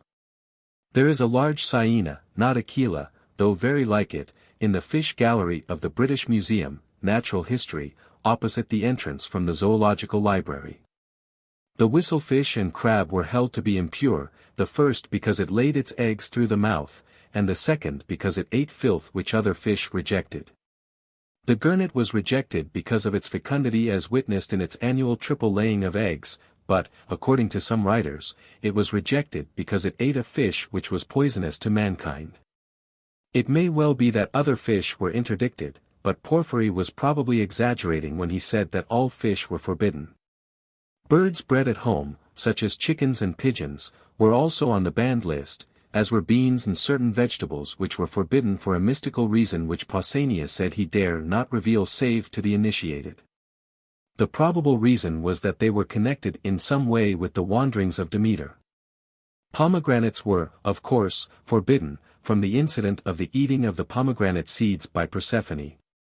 The candidates were carefully instructed in these rules before the beginning of the celebration. Originally the instruction of the candidates was in the hands of the Hierophant, who, following the example of his ancestor, Eumolpus, claimed the privilege of preparing the candidates as well as that of communicating to them the knowledge of the divine mysteries. But the continually increasing number of candidates made it necessary to employ auxiliary instructors, and this particular work was handed over to the charge of the mystagogues, who prepared the candidates either singly or in groups, the Hierophant reserving to himself the general direction of the instruction. In the course of the initiation ceremony certain words had to be spoken by the candidates, and these were made known to them in advance, although, of course, apart from their context. Admission to the second degree took place during the night between the 6th and 7th days of the celebration of the mysteries. The candidates being led blindfolded into the temple, and the ceremony opened with prayers and sacrifices by the second archon. The candidates were crowned with myrtle wreaths, and, on entering the building, they purified themselves in a formal manner by immersing their hands in the consecrated water. Salt, laurel leaves, barley, and crowns of flowers were also employed in the purification. The priests, vested in their sacerdotal garments, then came forward to receive the candidates. This initial ceremony took place in the outer hall of the temple itself being closed. A herald then came forward and uttered the proclamation, "Begone ye profane. Away from here, all ye that are not purified, and whose souls have not been freed from sin." In later years this formulary was changed, and in its stead the herald proclaimed, "If any atheist, or Christian, or Epicurean, is come to spy on the orgies, let him instantly retire, but let those who believe remain and be initiated with good future." It was the final opportunity for the retirement of any who were not votaries who had by chance entered the precincts. If discovered afterwards the punishment was death. In order to make certain that no intruders remained behind, all who were present had to answer certain specified questions. Then all again immersed their hands into the consecrated water and renewed their pledge of secrecy. The candidates for initiation then took off their ordinary garments and put on the skins of young doves. This done, the priests wished them joy of all the happiness their initiation would bring them, and then left the candidates alone. Within a few minutes the apartment in which they were was plunged in total darkness. Lamentations and strange noises were heard, terrific peals of thunder resounded, seemingly shaking the very foundations of the temple. Vivid flashes of lightning lit up the darkness, rendering it more terrible, while a more persistent light from a fire displayed fearful forms. Sighs, groans, and cries of pain resounded on all sides, like the shrieks of the condemned in Tartarus. The novitiates were taken hold of by invisible hands, their hair was torn, and they were beaten and thrown to the ground. Then a faint light became visible in the distance and a fearful scene appeared before their eyes. The gates of Tartarus were opened and the abode of the condemned lay before them. They could hear the cries of anguish and the vain regrets of those to whom paradise was lost forever. They could, moreover, witness their hopeless remorse. They saw, as well as heard, all the tortures of the condemned. The Furies, armed with relentless scourges and flaming torches, drove the unhappy victims incessantly to and fro, never letting them rest for a moment. Meanwhile the loud voice of the Hierophant, who represented the judge of the earth, could be heard expounding the meaning of what was passing before them, and warning and threatening the initiates. It may well be imagined that all these fearful scenes were so terrifying that very frequently beads of anguish appeared on the brows of the novices. Howling dogs and even material demons are said actually to have appeared to the initiates before the scene was changed. Proclus, in his commentary on Alcibiades, says, "In the most holy of the mysteries, before the presence of the god, certain terrestrial demons are hurled forth, which call the attention from undefiled advantages to matter. At length the gates of Tartarus were closed, the scene was suddenly changed, and the innermost sanctuary of the temple lay open before the initiates in dazzling light. In the midst stood the statue of the goddess Demeter, brilliantly decked and gleaming with precious stones. Heavenly music entranced their souls, a cloudless sky overshadowed them, fragrant perfumes arose. And in the distance the privileged spectators beheld flowering meads, where the blessed danced and amused themselves with innocent games and pastimes." Among other writers the scene has been described by Aristophanes in the Frogs. Heracles. The voyage is a long one. For you will come directly to a very big lake of abysmal depth. Dionysus. Then how shall I get taken across it? Heracles. In a little boat just so high, an old man who plies that boat will take you across for a fee of 2 obols. Dionysus. Oh dear! How very powerful those 2 obols are all over the world. How did they manage to get here? Heracles. Theseus brought them. After this you will see serpents and wild beasts in countless numbers and very terrible. Then a great slough and overflowing dung. And in this you'll see lying anyone who ever yet at any place wronged his guest or beat his mother, or smote his father's jaw, or swore an oath and forswore himself. And next a breathing of flutes shall be wafted around you, and you shall see a very beautiful light, even as in this world, and myrtle groves, and happy choirs of men and women, and a loud clapping of hands. Dionysus. And who are these people, pray? Heracles. The initiated. It was regarded as permissible to describe certain scenes of the initiation, and this has been done by many writers, but a complete silence was demanded as to the means employed to realize the end. The rites and ceremonies in which the initiate took part, the emblems which were displayed, and the actual words uttered. And the slightest contravention of this rule rendered the offender liable to the strongest possible condemnation and chastisement. In the course of the ceremony the Hierophant asked the candidates a series of questions, to which written answers had been prepared and committed to memory by the candidates. The holy mysteries were revealed to them from a book called Petroma, a word derived from Petra, a stone, and so called because the writings were kept between 2 cemented stones which fitted into each other. The Phoenicians used to swear by and on the Petroma. The domed top held within it a mask of Demeter which the Hierophant wore at the celebration of the mysteries, or during part of the ceremonial.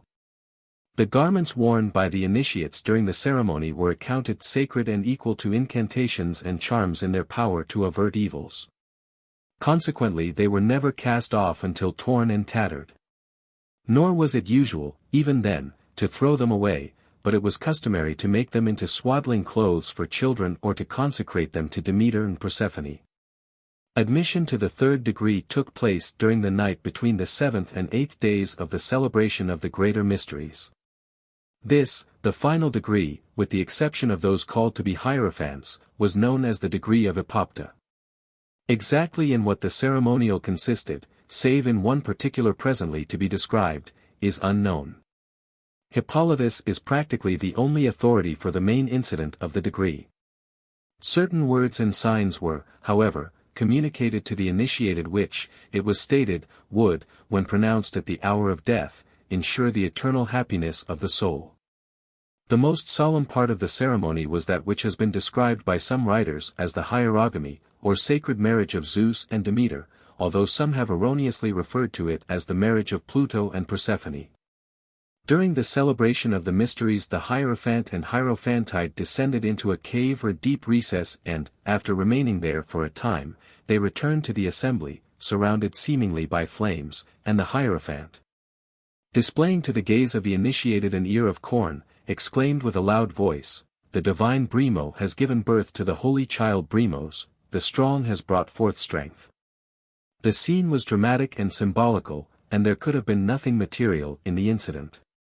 The torches of the multitude were extinguished while the throng above awaited with anxious suspense the return of the priest and priestess from the murky place into which they had descended. For they believed their own salvation to depend upon the result of the mystic congress. The charges brought against the Eleusinian mysteries of rioting and debauchery during their Grecian history are brought by those who were not permitted to share their honors, or who were prejudiced in favor of some other form of religion. In the opinion of the majority of contemporary writers, these charges were wholly gratuitous, and they maintain that the Eleusinian mysteries produced a sanctity of manners and a cultivation of virtue. They could not, of course, make a man virtuous against his will, and Diogenes, when asked to submit to initiation, replied that Patrician, a notorious robber, had obtained initiation. The Athenians, says Hippolytus, in the initiation of Eleusis, show to the Apopte the great, admirable, and most perfect mystery of the Apopte, an ear of corn gathered in silence. The statement is so clear as to leave no doubt whatever on the subject. Indeed, it has never been called into question. The presentation of the ear of corn was regarded as a special, indeed the most important, feature of the mysteries of Eleusis, and it was reserved for the final degree.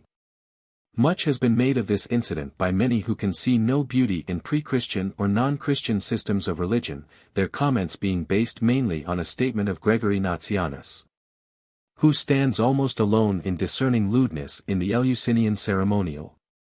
He says, "It is not in our religion that you will find a seduced Cora, a wandering Demeter, a Helios, and a Triptolemus appearing with serpents, that Demeter is capable of certain acts and that she permits others. I am really ashamed to throw light on the nocturnal orgies of the initiations. Eleusis knows as well as the witnesses the secret of the spectacle, which is with reason kept so profound." Apart from this isolated statement, the Eleusinian mysteries have not been charged, as many other ancient rites were, with promoting and encouraging immorality. In his account of the doings of the false prophet Alexander of Abountikos, Lucian describes how the impostor instituted rites which were a close parody of those celebrated at Eleusis, and he narrates the details of the travesty.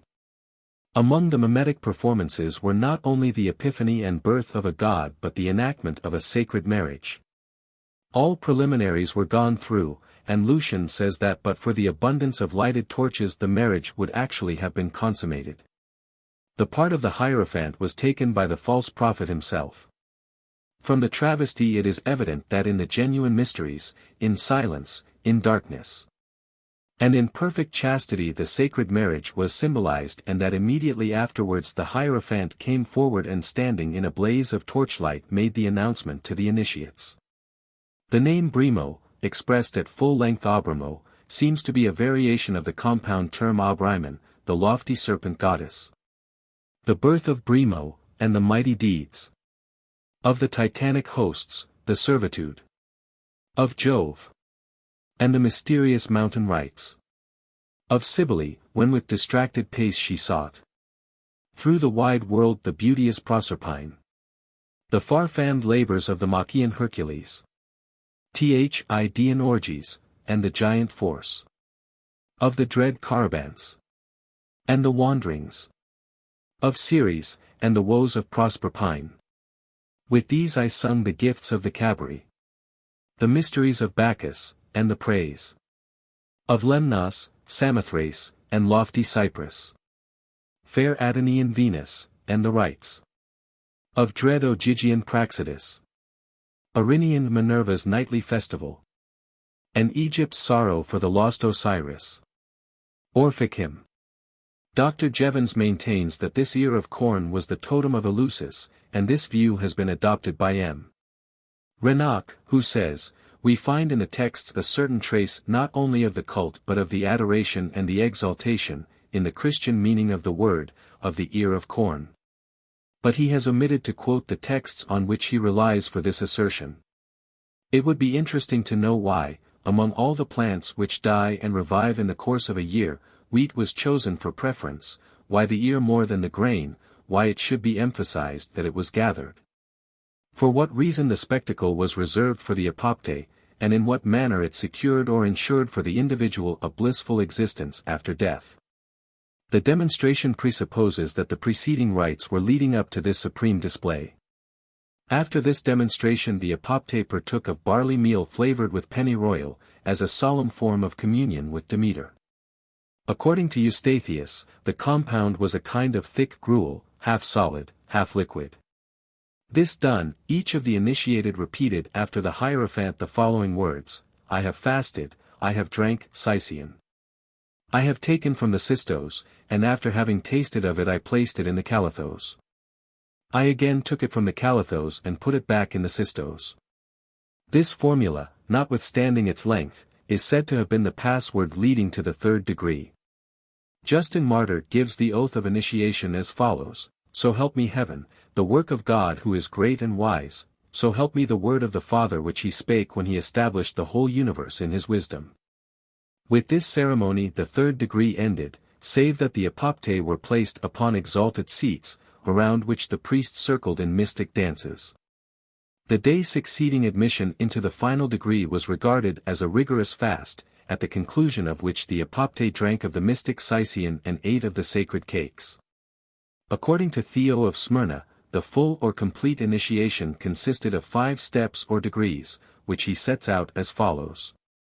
Again, philosophy may be called the initiation into true sacred ceremonies, and the tradition of genuine mysteries. For there are 5 parts of initiation. The first of which is previous purgation, for neither are the mysteries communicated to all who are willing to receive them, but there are certain characters who are prevented by the voice of the crier.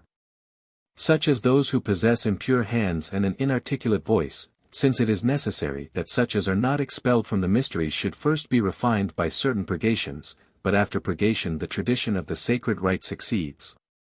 The third part is denominated inspection.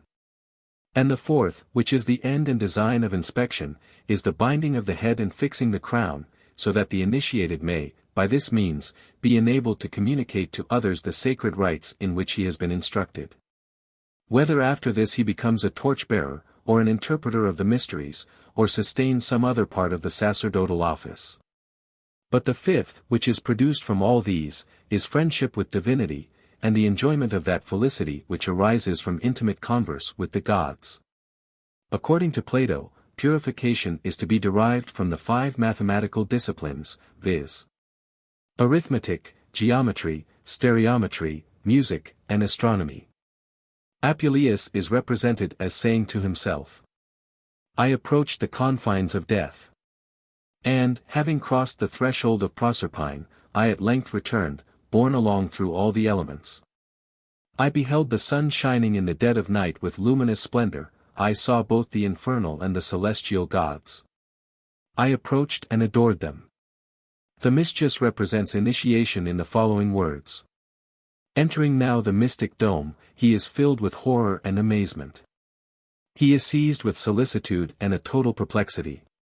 He is unable to move a step forward, and he is at a loss to find the entrance to that road which is to lead him to the place he aspires to.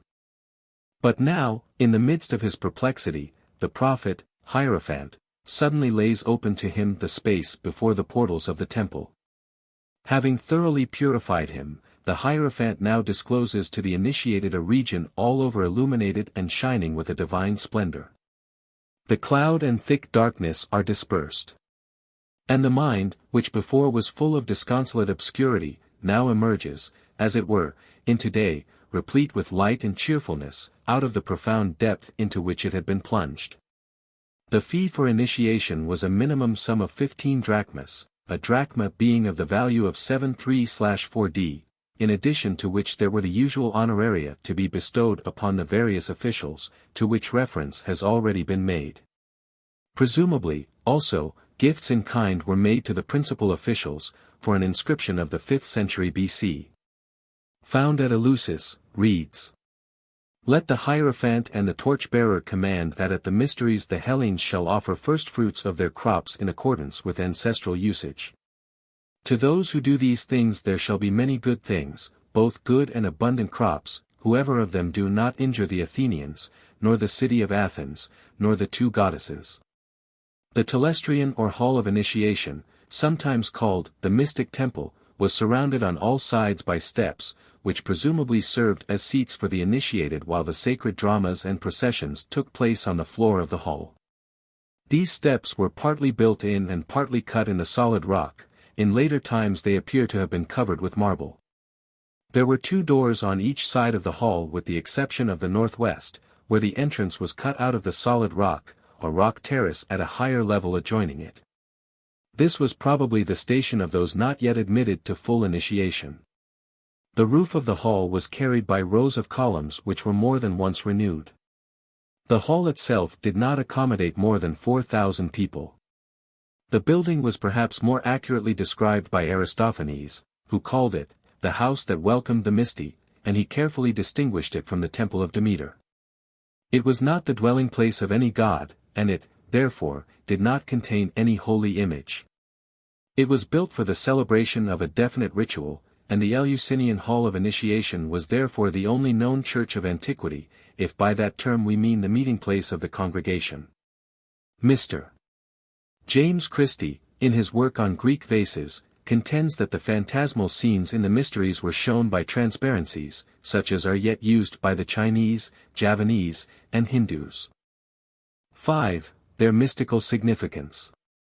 Life, as we know it, was looked upon by the ancient philosophers as death.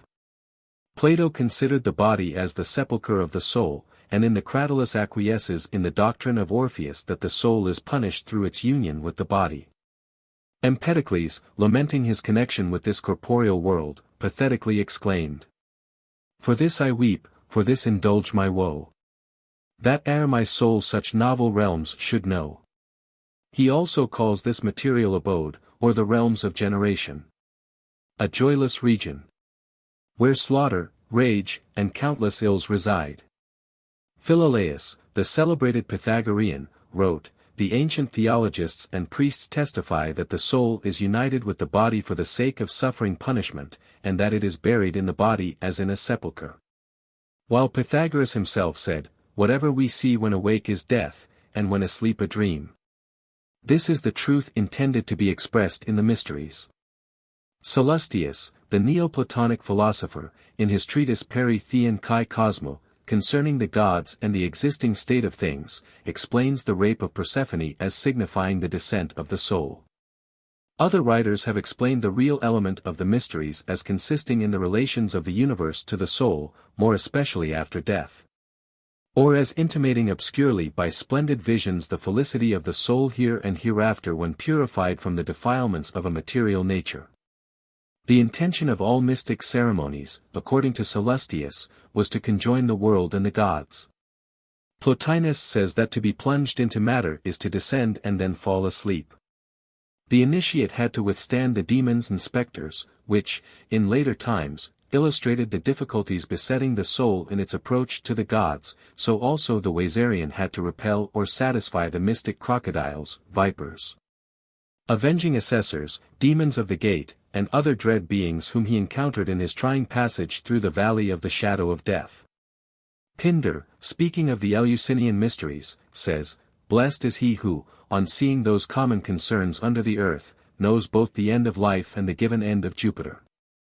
Psyche is said to have fallen asleep in Hades through rashly attempting to behold corporeal beauty, and the truth intended to be taught in the Eleusinian Mysteries was that prudent men who earnestly employed themselves in divine concerns were, above all others, in a vigilant state, and that imprudent men who pursued objects of an inferior nature were asleep, and engaged only in the delusion of dreams. And that if they happened to die in this sleep before they were aroused they would be afflicted with similar, but still sharper, visions in a future state. Matter was regarded by the Egyptians as a certain mire or mud. They called matter the dregs or sediment of the first life. Before the first purification the candidate for initiation into the Eleusinian Mysteries was besmeared with clay or mud which it was the object of the purification to wash away. It also intimated that while the soul is in a state of servitude to the body it lives confined, as it were, in bonds through the dominion of this titanic life. Thus the Greeks laid great stress upon the advantages to be derived from initiation. Not only were the initiates placed under the protection of the state, but the very act of initiation was said to assist in the spreading of goodwill among men, keep the soul from sin and crime, place the initiates under the special protection of the gods, and provide them with the means of attaining perfect virtue, the power of living a spotless life, and assure them of a peaceful death and of everlasting bliss hereafter. The Hierophants assured all who participated in the mysteries that they would have a high place in Elysium, a clearer understanding, and a more intimate intercourse with the gods, whereas the uninitiated would forever remain in outer darkness. Indeed, in the third degree the Apoptae were said to be admitted to the presence of and converse with the goddesses Demeter and Persephone, under whose immediate care and protection they were said to be placed. Initiation was referred to frequently as a guarantee of salvation conferred by outward and visible signs and by sacred formulae. The lesser mysteries were intended to symbolize the condition of the soul while subservient to the body, and the liberation from this servitude, through purgative virtues, was what the wisdom of the ancients intended to signify by the descent into Hades and the speedy return from those dark abodes. They were held to contain perfective rites and appearances and the tradition of the sacred doctrines necessary to the perfection or accomplishment of the most splendid visions. The perfective part, said Proclus, precedes initiation, as initiation precedes inspection. Hercules, said Proclus also in Plat. Polit. Being purified by sacred initiations and enjoying undefiled fruits, obtained at length a perfect establishment among the gods, that is, freed from the bondage of matter ascending beyond the reach of its hands. Plutarch wrote, "To die is to be initiated into the great mysteries. Our whole life is but a succession of errors, of painful wanderings, and of long journeys by tortuous ways, without outlet. At the moment of quitting it, fears, terrors, quiverings, mortal sweats, and a lethargic stupor come and overwhelm us. But, as soon as we are out of it, we pass into delightful meadows, where the purest air is breathed, where sacred concerts and discourses are heard, where, in short, one is impressed with celestial visions. It is there that man, having become perfect through his new initiation, restored to liberty, really master of himself, celebrates, crowned with myrtle, the most august mysteries, holds converse with just and pure souls, and sees with contempt the impure multitude of the profane or uninitiated, ever plunged and sinking itself into the mire and in profound darkness." Dogmatic instruction was not included in the mysteries. The doctrine of the immortality of the soul traces its origin to sources anterior to the rise of the mysteries. At Eleusis the way was shown how to secure for the soul after death the best possible fate. The miracle of regeneration, rather than the eternity of being, was taught. Plato introduces Socrates as saying, "In my opinion those who established the mysteries, whoever they were well skilled in human nature. For in these rites it was of old signified to the aspirants that those who died without being initiated stuck fast in mire and filth, but that he who was purified and initiated should, at his death, have his habitation with the gods." Plato, again, in the 7th book of the Republic says, "He who is not able by the exercise of his reason to define the idea of the good, separating it from all other objects and piercing as in a battle through every kind of argument, endeavoring to confute, not according to opinion but according to evidence, and proceeding with all these dialectical exercises with an unshaken reason, he who cannot accomplish this, would you not say that he neither knows the good itself, nor anything which is properly demonstrated good? And would you not assert that such a one when he apprehended it rather through the medium of opinion than of science, that in the present life he is sunk in sleep and conversant with delusions and dreams?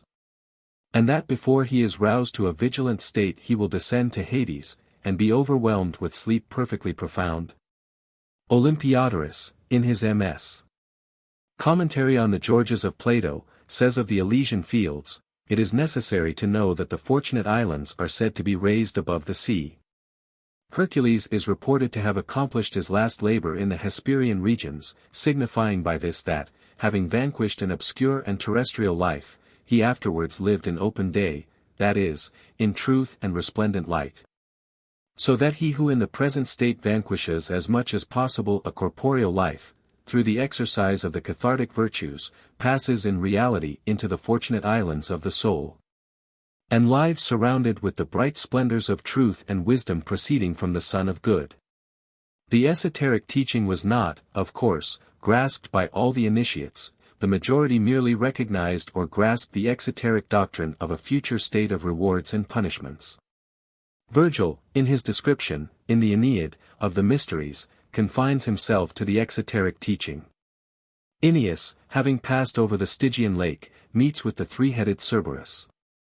By Cerberus must be understood the discriminative part of the soul, of which a dog, by reason of its sagacity, is an emblem. The three heads signify the intellective, dianoetic, and doxatic powers.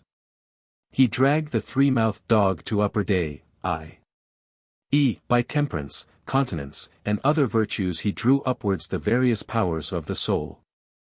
The teaching of the mysteries was not in opposition to the ordinary creed, it deepened it rather, revived it in a spiritual manner and gave to religion a force and a power it had not hitherto possessed. The fable of Persephone, as belonging to the mysteries, was properly of a mixed nature, composed of all four species of fable, theological, physical, animistic, and material. According to the arcana of ancient theology, the choric order, i.e., that belonging to Persephone, is twofold, one part supramundane and the other mundane. Proclus says, according to the rumor of theologists, who delivered to us the most holy Eleusinian mysteries, Persephone abides on high, in those dwellings of her mother which she prepared for her in inaccessible places, exempt from the sensible world. But she likewise dwells with Pluto, administering terrestrial concerns, governing the recesses of the earth and imparting soul to beings which are of themselves inanimate and dead. The Orphic poet describes Persephone as the life and the death of mortals, and as being the mother of Eubuleus or Bacchus by an ineffable intercourse with Jupiter. Porphyry asserts that the wood pigeon was sacred to her and that she was the same as Maia, or the Great Mother, who is usually claimed as the parent of the archetype god Mercury. According to Nosselt, the following may be taken as the meaning of the myth of Demeter and her lost daughter, Persephone, the daughter of the all-productive earth. Demeter is the seed. The earth rejoices at the sight of the plants and flowers, but they fade and wither, and the seed disappears quickly from the face of the earth when it is strewn on the ground. The dreaded monarch of the underworld has taken possession of it. In vain the mother searches for her child, the whole face of nature mourns her loss, and everything sorrows and grieves with her. But, secretly and unseen, the seed develops itself in the lap of the earth, and at length it starts forth. What was dead is now alive. The earth, all decked with fresh green, rejoices at the recovery of her long-lost daughter, and everything shares in the joy. Demeter was worshipped in a twofold sense by the Greeks, as the foundress of agriculture and as goddess of law and order. They used to celebrate yearly in her honor the Thesmorphoria, or Festival of Laws. According to some ancient writers, the Greeks, prior to the time of Demeter and Triptolemus, fed upon the acorns of the ilex, or the evergreen oak. Acorns, according to Virgil, were the food in Epiros, and in Spain, according to Strabo. The Scythians made bread with acorns. According to another tradition, before Demeter's time, men neither cultivated corn nor tilled the ground, but roamed the mountains and woods in search for the wild fruits which the earth produced. Isocrates wrote, Ceres hath made the Athenians two presents of the greatest consequence, corn, which brought us out of a state of brutality, and the mysteries, which teach the initiated to entertain the most agreeable expectations touching death and eternity. The coins of Eleusis represented Demeter in a car drawn by dragons or serpents which were sometimes winged. The goddess had 2 ears of corn in her right hand or, as some imagined, torches, indicating that she was searching for her daughter. George Weller, in his Journey into Greece, published in 1682, says, "We observed many large stones covered with wheat ears and bundles of poppy bound together, these being the characters of Ceres. At Copenhagen there is a statue representing Demeter holding poppies and ears of corn in her left hand." On a coin of Lampsacus of the 4th century BC, Persephone is described in the act of rising from the earth. According to Taylor, the Platonist, Demeter in the legend represents the evolution of that self-inspective part of our nature which we properly determine intellect, and Persephone that vital, self-moving, and animate part which we call soul. Pluto signifies the whole of our material nature, and, according to Pythagoras, the empire of this god commences downwards from the galaxy or Milky Way. Sallust says that among the mundane divinities Ceres is the deity of the planet Saturn. The cavern signifies the entrance into mundane life accomplished by the union of the soul with the terrestrial body. Demeter, who was afraid lest some violence be offered to Persephone on account of her inimitable beauty, conveyed her privately to Sicily and concealed her in a house built on purpose by the Cyclops, while she herself directed her course to the temple of Cybele, the mother of the gods. Here we see the first cause of the soul's descent, viz. her desertion of a life wholly according to intellect, occultly signified by the separation of Demeter and Persephone.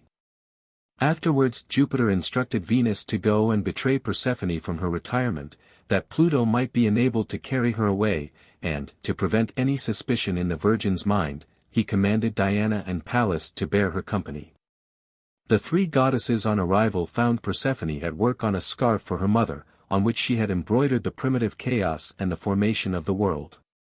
Venus, says Taylor, is significant of desire, which, even in the celestial regions, for such is the residence of Persephone until she is ravished by Pluto, begins silently and fraudulently in the recesses of the soul. Minerva is symbolical of the rational power of the soul, and Diana represents nature, or the merely natural and vegetable part of our composition, both ensnared through the allurements of desire. In Ovid we have Narcissus, the metamorphosis of a youth who fell a victim to love of his own corporeal form. The rape of Persephone, according to the Homeric hymn to Demeter, was the immediate consequence of her gathering this wonderful flower. By Narcissus falling in love with his shadow in the limpid stream we behold the representation of a beautiful soul, which, by prolonged gaze upon the material form, becomes enamored of a corporeal life and changed into a being consisting wholly of the mere energies of nature. Plato, forcing his passage through the earth, seizes on Persephone and carries her away, despite the resistance of Minerva and Diana, who were forbidden by Jupiter to attempt her deliverance after her abduction. This signifies that the lapse of the soul into a material nature is contrary to the genuine wish and proper condition.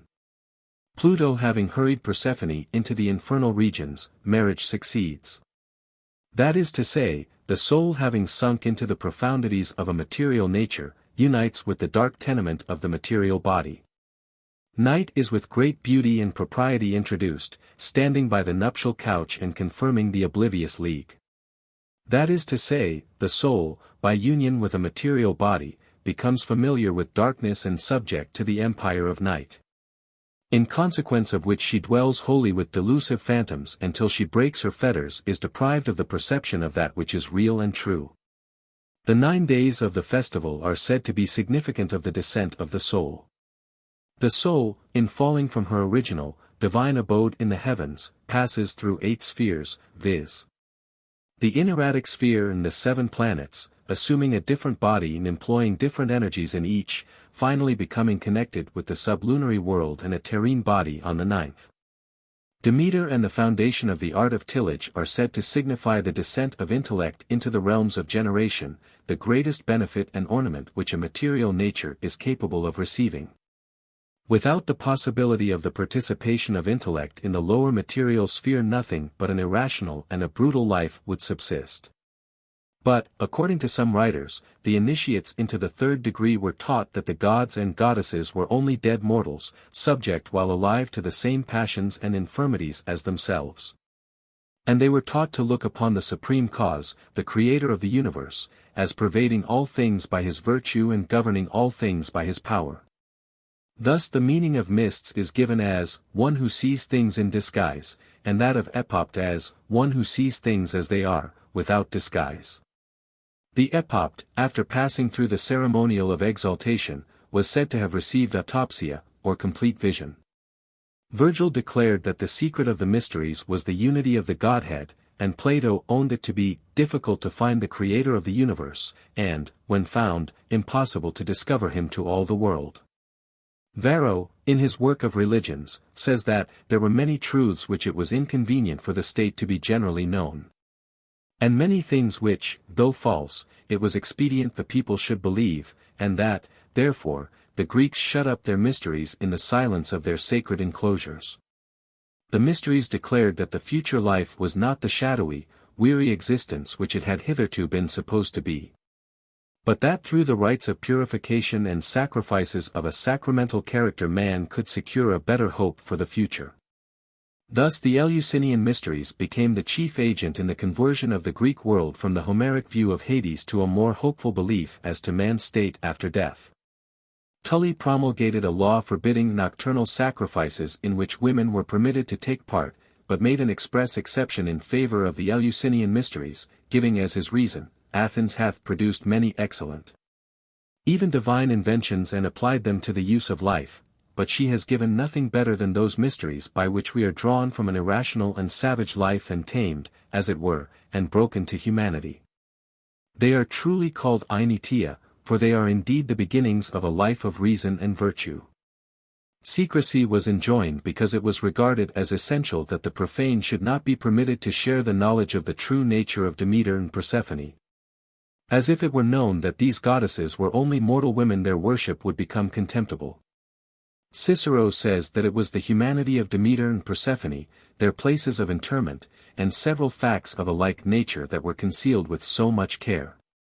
Diagoras, the Melian, was accounted an atheist because he revealed the real secret of the Eleusinian Mysteries. The charge of atheism was the lot of any who communicated a knowledge of the one, only God.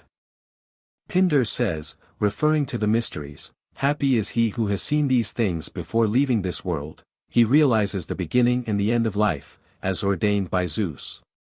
And Sophocles wrote, "Oh, thrice blessed the mortals, who, having contemplated these mysteries, have descended to Hades, for those only will there be a future life of happiness, the others there will find nothing but suffering." Bibliography. Andocides. De Mysteriis. Antiquities of Ionia. Apollodorus. Aristides. Aristophanes. Aristotle. Nico. Ethics. Arnobius. Disputations Adversus Gentes. Barthélemy. Voyage du jeune Anacharsis en Greece. Blackwood's Magazine, 1853. Chandler. Travels in Greece. Cheetham, S. Mysteries, Pagan and Christian. Cicero. Clement of Alexandria. Contemporary Review 1880. Cornutus. Theologies Graeca Compendium. Corpus Inscript. Attic. Corpus Inscript. Gr. Dielaviela. Eleusinia. De Charme. Mythologie de la Grèce Antique. Diodorus Siculus. Dion Cassius. Dodwell. Tour. Duncan. Religions of Profane Antiquity. Dyer. The Gods in Greece. Encyclopaedia Britannica. Eunapius. Vita Maxim. Eusebius. Preparatio Evangelii. Farnell. Cults of the Greek States. Firmicus Maternus. De Error Profanarum Religionum. Foucault. Les Mystères d'Eleusis. Fraser. Golden Bough. Gardner. New Chapters in Greek History. Gardner and Jevons. Manual of Greek Antiquities. Gibbon. Gregory of Nazianzus. Grote. History of Greece. Gerber, H. A. Myths of Greece and Rome. Harrison, J. E. Prolegomena. Hatch, Edwin. Hibbert Lectures. Herodianus. Herodotus. Hippolytus. Horace. International Folklore Congress, 1891. Papers and Transactions. Isocrates. Lactantius. Lang, Andrew. Myth, Ritual, and Religion. Ditto. Translation of Homeric Hymns. Lenormant, F. Eleusis. Libanius. Livy. Lobeck. Aglaophamus. Lucian. Dialogues of the Dead. Lysias. Contra Andecidum. Mahaffey, J.P. Rambles and Studies in Greece. Manhart, W. Mythologische Forschungen. Mercius. Mori, A. Les Religions de la Grèce. Mommsen. Fester stat Athen in altertum. Ditto. Heortology. Nosselton Hall. Mythology, Greek and Roman. Olympiodorus. Pater, Walter. Greek Studies. Peyton, W.R. The Holy Names of the Eleusinian Priests. Pausanias. Description of Greece. Philios, Demetrius. Eleusis, Ses Mystères, Ses Ruines, E. Sun Musée. Phlegon de Trolleys. Frag. Hist. Gr. Pindar. Plato. Plethos. Plotinus. Plutarch. Pollux. Philostratus. Apollonius of Tyana. Porphyry. Preller. Demeter und Persephone. Preller Robert. Grecisch Mythology. Pringsheim. Archbeitrage. Proclus. Renoch. Cults, Myths, et Religions. Revue de l'Histoire de Religions. Revue de Philologie, 1893. Revue de Études Grecques, 1906. Rodi, E. Psyche. Saliopotier. Dictionnaire de Antiquités. Sallustius. Scoman. Grecisch Antherthumer. Sophocles. Strabo. Suetonius. Suedas. Taylor, T. The Eleusinian and Bakshik Rites. Ditto. The Mystical Hymns of Orpheus. Tertullian. Themistius. Theodoretus. Varro. Of Religions. Virgil. Voltaire. Wechter. Reinheitsvorschriften. Welker, F. G. Griechisch Götterlehre. Weller. Journey into Greece. Xenophon.